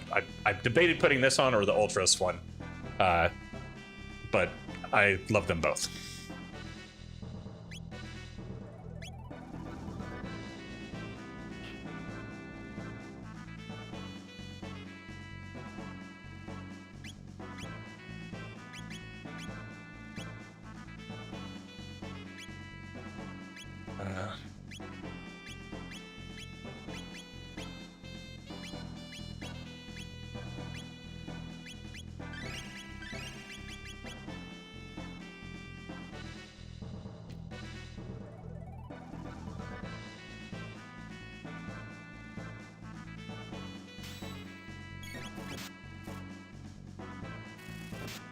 And that just kind of thinking that out loud, like that in itself is such a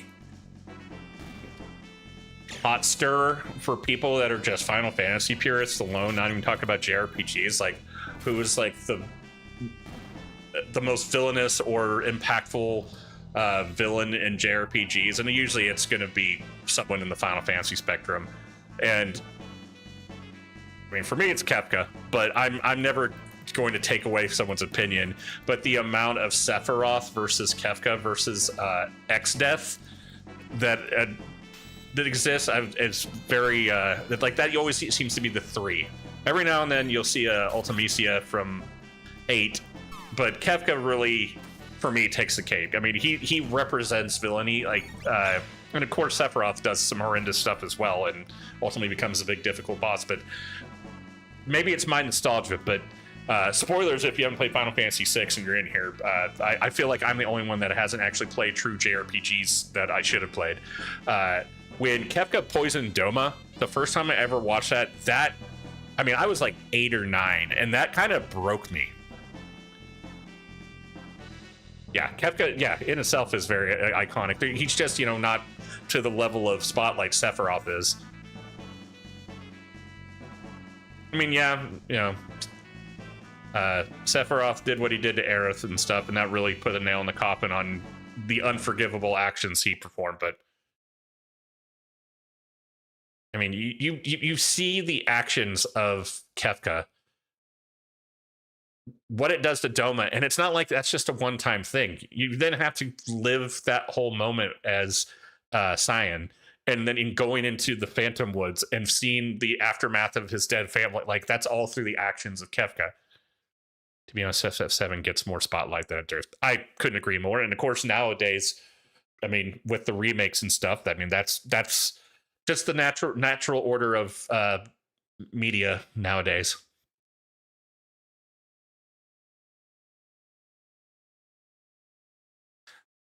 All the poor folk. And what did you discover? This is our future. Who cares? Where's the food?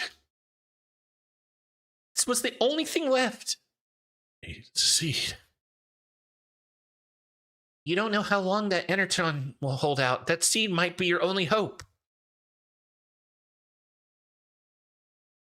Anyway, just stay alive. Don't give up. We won't either.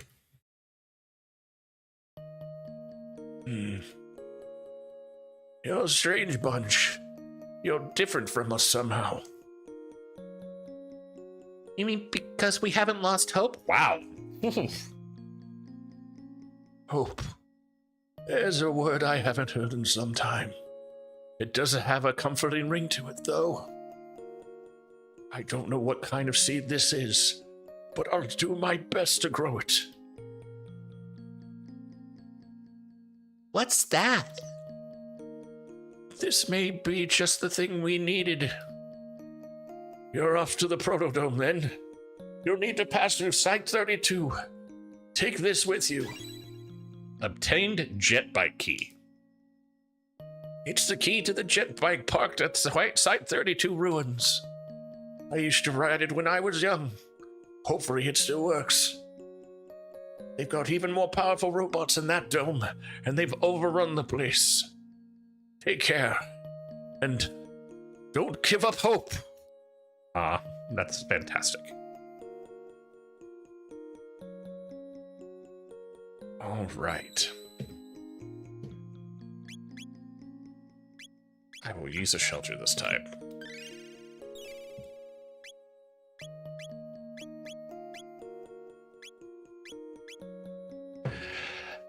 And while we're listening to this right now, we keep talking about music and its impact and stuff. How often when you guys run games, whether it's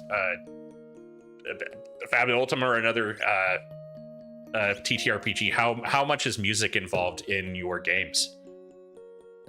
In person or out? For me, I do not think it can exist. Well, I mean, it can exist, but I see a night and day difference between people who run a game and completely leave music out without any theatrical or build up versus people that use music in some standard. Whether it's combat, whether it's pacing, like this music right here, it's obviously orchestral. I'm not a music theorist by any means, but this is properly placed to play the downward hopelessness of the current world, but that moment of hope that they're speaking of. Once again, using Kefka. Kefka's two sounds. Kefka's laugh off scene and his music is such a impactful influence of what you're going to get in the next scene or in the next moments. The Michael Metcalf, so much. Love a good soundtrack. I need the music. Absolutely. In person, I don't, but on Roll20, I do. My online games use music pretty much always. In person, a bit less so, but there's something. But when there's something perfect, I can agree because you also don't. I don't, like I said, I don't ever play in person or run in person. And I know the audio can be a little distracting sometimes in person, but I definitely think it creates such an ambiance into the setting. Especially in online. I don't know about you all. I go extra effort with Foundry because I don't need it to be a fully interactive like video game or anything, no matter the platform I'm using or what system I'm using.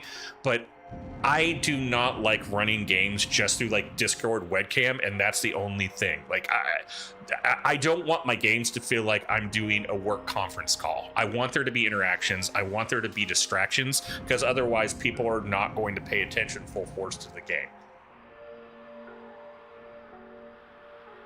Now with stereo. Oh, you're joining us into the sound waves. Welcome. Abandoned sewers.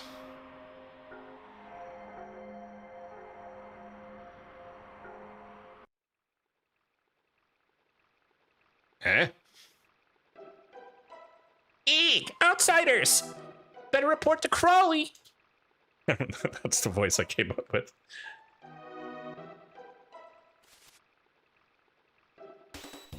Ah! It's the fish people from Castlevania! And turnips? Eric says, I've definitely shared a couple video clips of some boss fights I've done over the PFU Discord. Yes, I I need to actually review some more of the videos that you've posted as well. Yeah, we've had a lot of good conversation.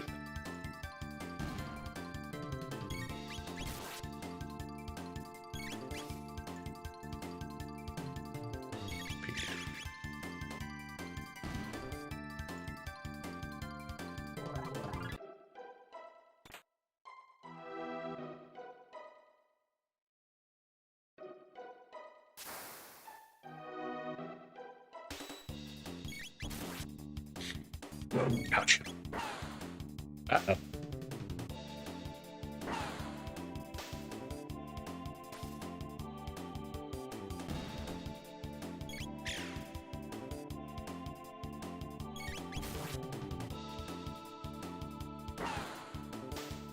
I also feel like, even though these are different composers, I feel like the Squaresoft JRPGs, and maybe just because the way the synthesized bit music was, I feel like combat in every Final Fantasy and this are so bass loaded. In like the bass is almost more upfront than anything else in the instrumental parts. At least every time you had a fight, the battle music was in my head.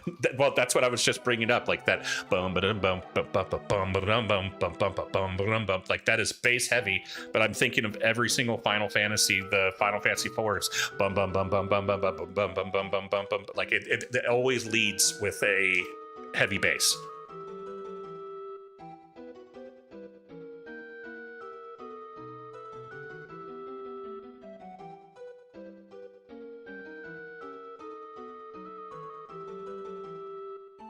Okay. This place is a tad on the spooky side. I've got a bad feeling about this. Okay.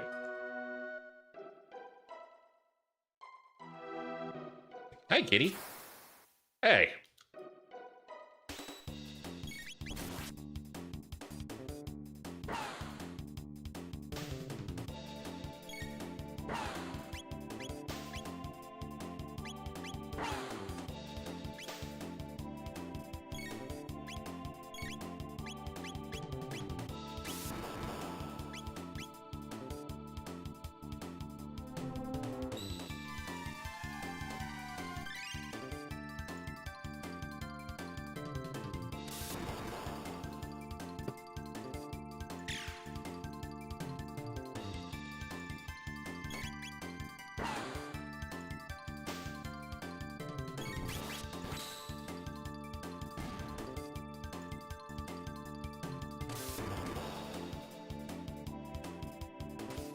About music in game, I have not yet tried the VTT in a real game, but when it's in person, I find it hard to control the music and do the GM stuff.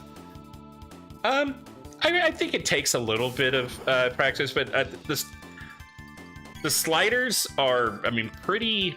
I haven't had too much of an issue to my personal experience, but the players obviously have their own control of the volume on their end as well.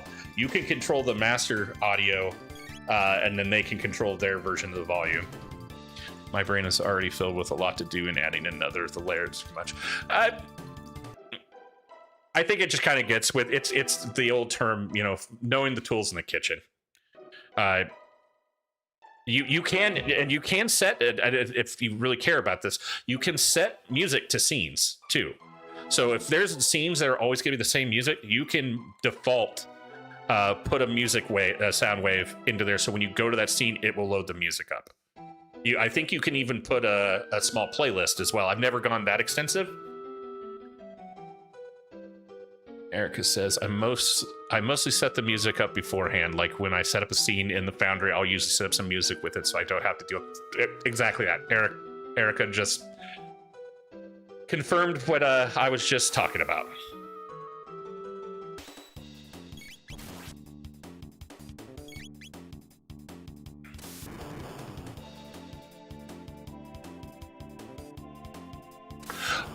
I actually have a question for you, Erica, because I am not the most exceptional artist by any means or anything like that, and with the random creations of Luca might be going down. With the random creations of NPCs and stuff like that. How do you worry about visuals on those? Like, so if a significant NPC is manifested by a player using Fabula points or something down the road, do you try to eventually give them some sort of visual representation? Or do you guys still play that as theater of the mind? Because I always try to make some sort of impactful imagery for my NPCs that I know are going to be returning when it comes to presentation on Foundry. I actually use the theater inserts quite a bit for that.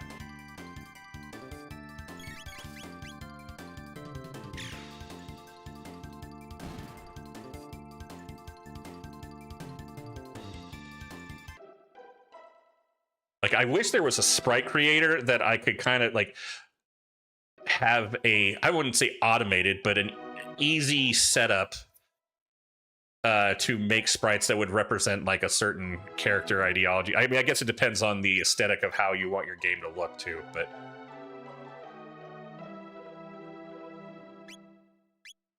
like I was looking at on Azure LOL's tutorial, it was showing a lot of his, or assuming it's their sprites that were representative of the press start that I have never seen before.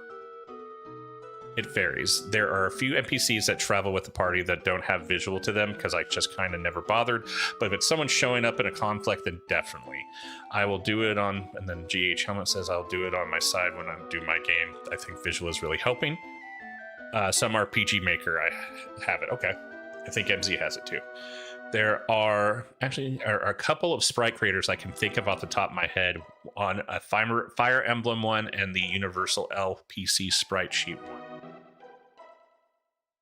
Interesting. I'll have to look into those. Are those how intuitive are those as far as getting a result you're looking for? Like, it's because I when I'm doing my videos, like I'm doing my villain humanoid video, I did one of the poorest, almost barely out of the level of Nintendo Atari 2600 style sprite that I drew for my boss I'm working on. But I would like to have a little bit more of a visual effort on things too for other characters. Sorry, guys, got lost in conversation about Fabula Ultima. That's kind of some of the intent here, but I don't want to, for those actually here watching Chrono Trigger here, I don't want to leave you completely in the dust. Ooh, cheese. No.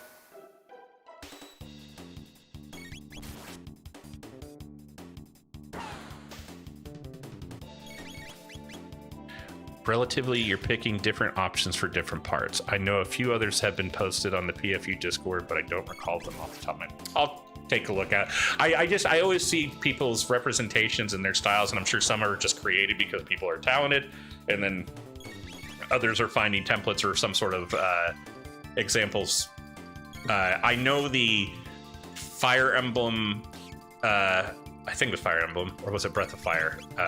The sprites that were originally part of the press start module, I pretty much took one of those. I think I used the Mako one and then reskinned it to make it look like the Entropist in my group, Caspian, with just using a sprite.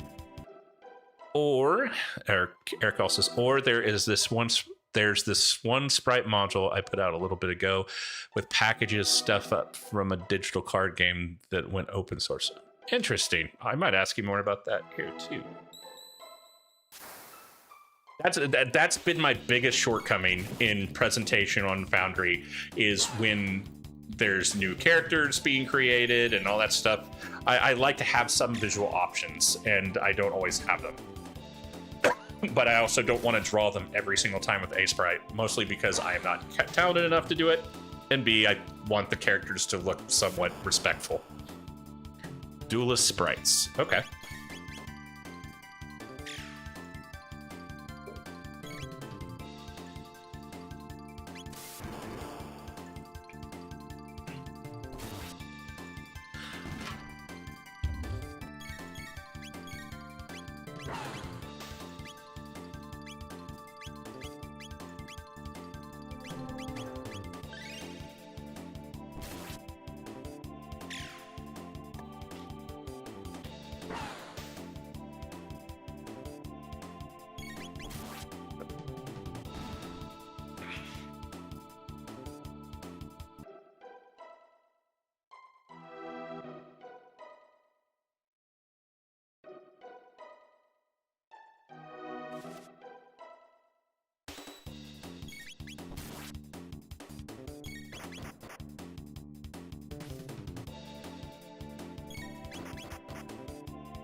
Ouch.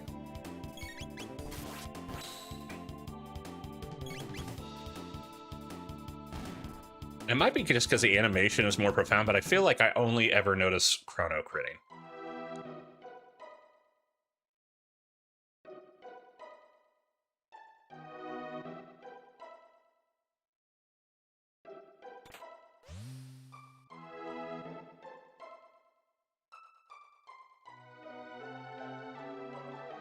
Okay.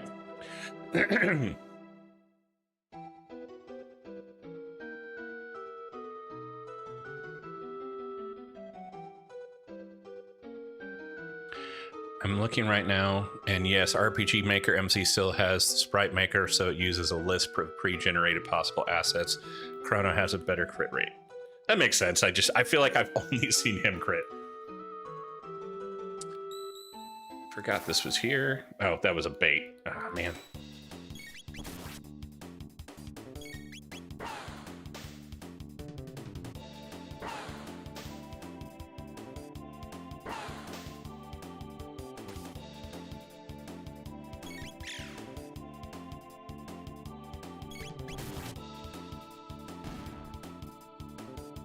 Okay, great.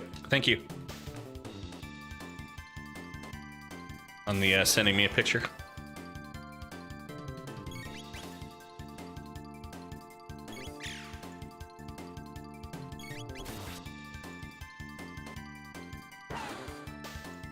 Come on.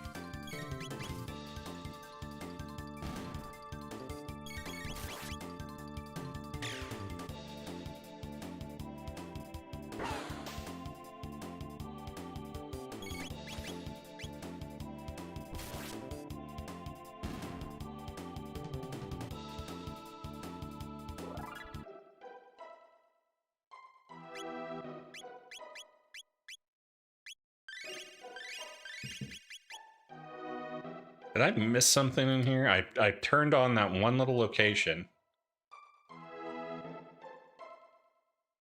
Had the little green right there.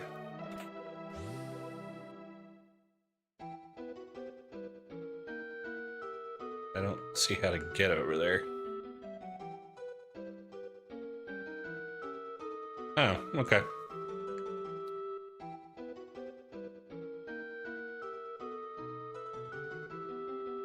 Looks like you just have to press the switch, and the bridge will extend across. Ribbit. So, switch on already, Ribbit. Ribbit. Can't reach it, Ribbit. And you call yourself a frog, Ribbit. Someone's coming. Let's scram, Ribbit.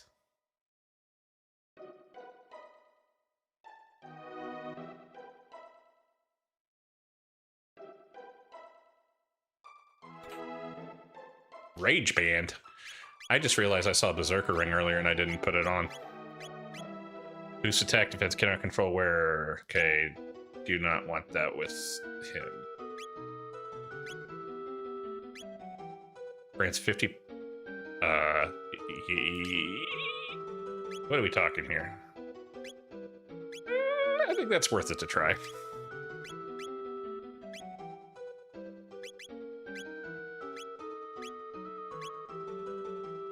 What's Headband do? Speed +1, Berserker Ring, power.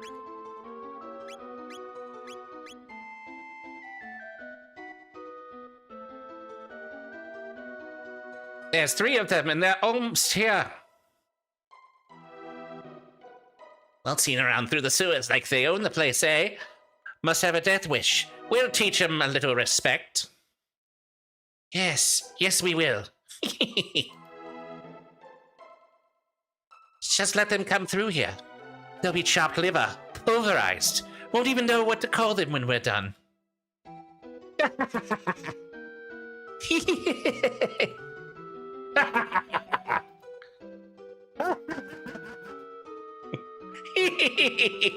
Wow. Huh?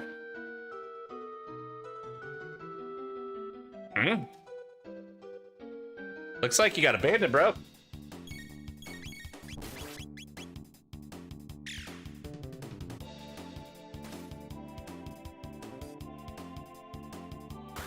Ah!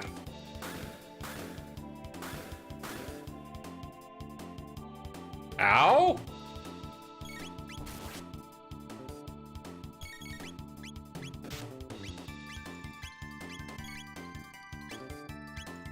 Okay, why can't I use that? What's going on?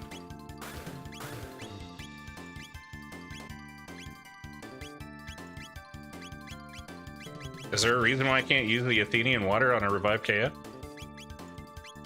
Or is this one of the infamous bugs? They're not KO'd, that's why. Okay.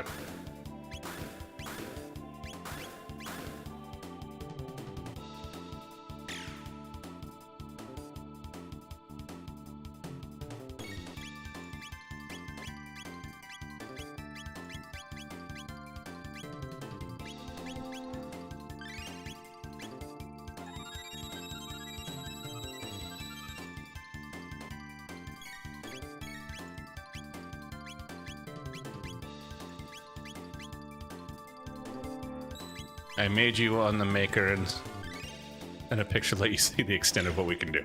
Great, thank you.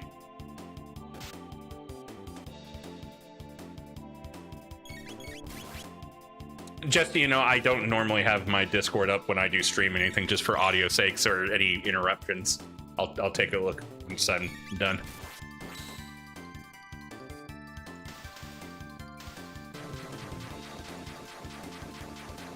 See, there's that death fade out we're talking about. Just make it happen like that, Erica. You know, whenever you got time.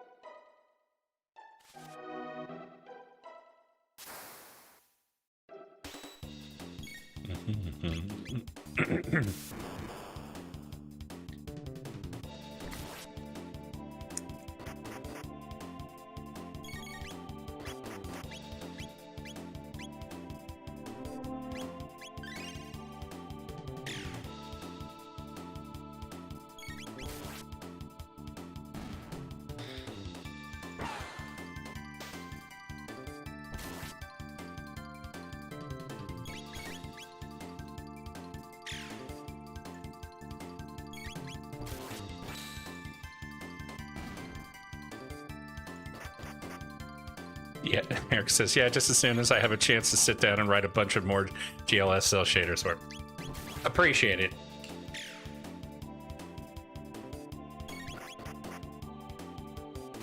No, if you, as I've said, I've already touted Erica multiple times so far on the stream, but if you're not on the Project PFU, Project Fabula Ultima Discord, the game system, Erica has a lot of awesome videos that show just some of the things they play around with and on visual aspects and just mod presentations. It's really cool.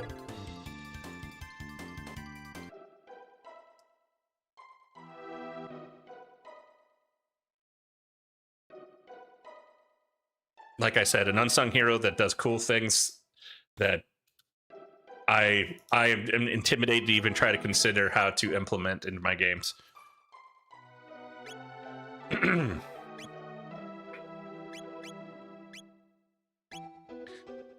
Good old Thunderblade.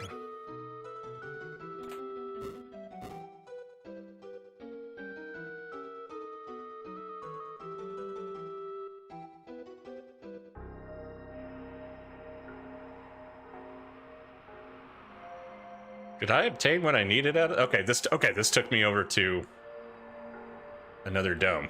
Okay.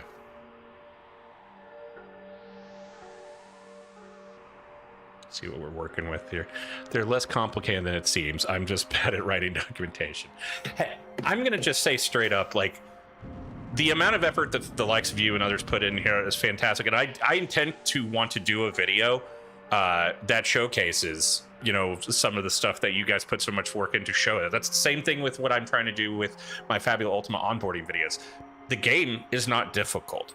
The core rulebook is actually probably one of the most intuitive and welcoming core rulebooks that I've ever read. But I also am a very visual learner, and I know there's a lot of people like me that would benefit from videos like I'm presenting, and that doesn't just mean talking about the game mechanics in the rulebook, but stuff that you guys do that hopefully will help you guys get acknowledgement, accolades, and less questions in the long run if something's shown.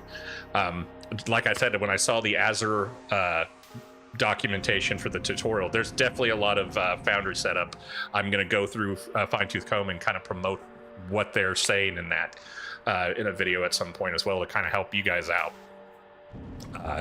But that being said, I think this is an excellent time for me to put a exclamation point on the evening We're making it some way through 2300 AD as we've discovered the coming of Lavos in 1999 AD.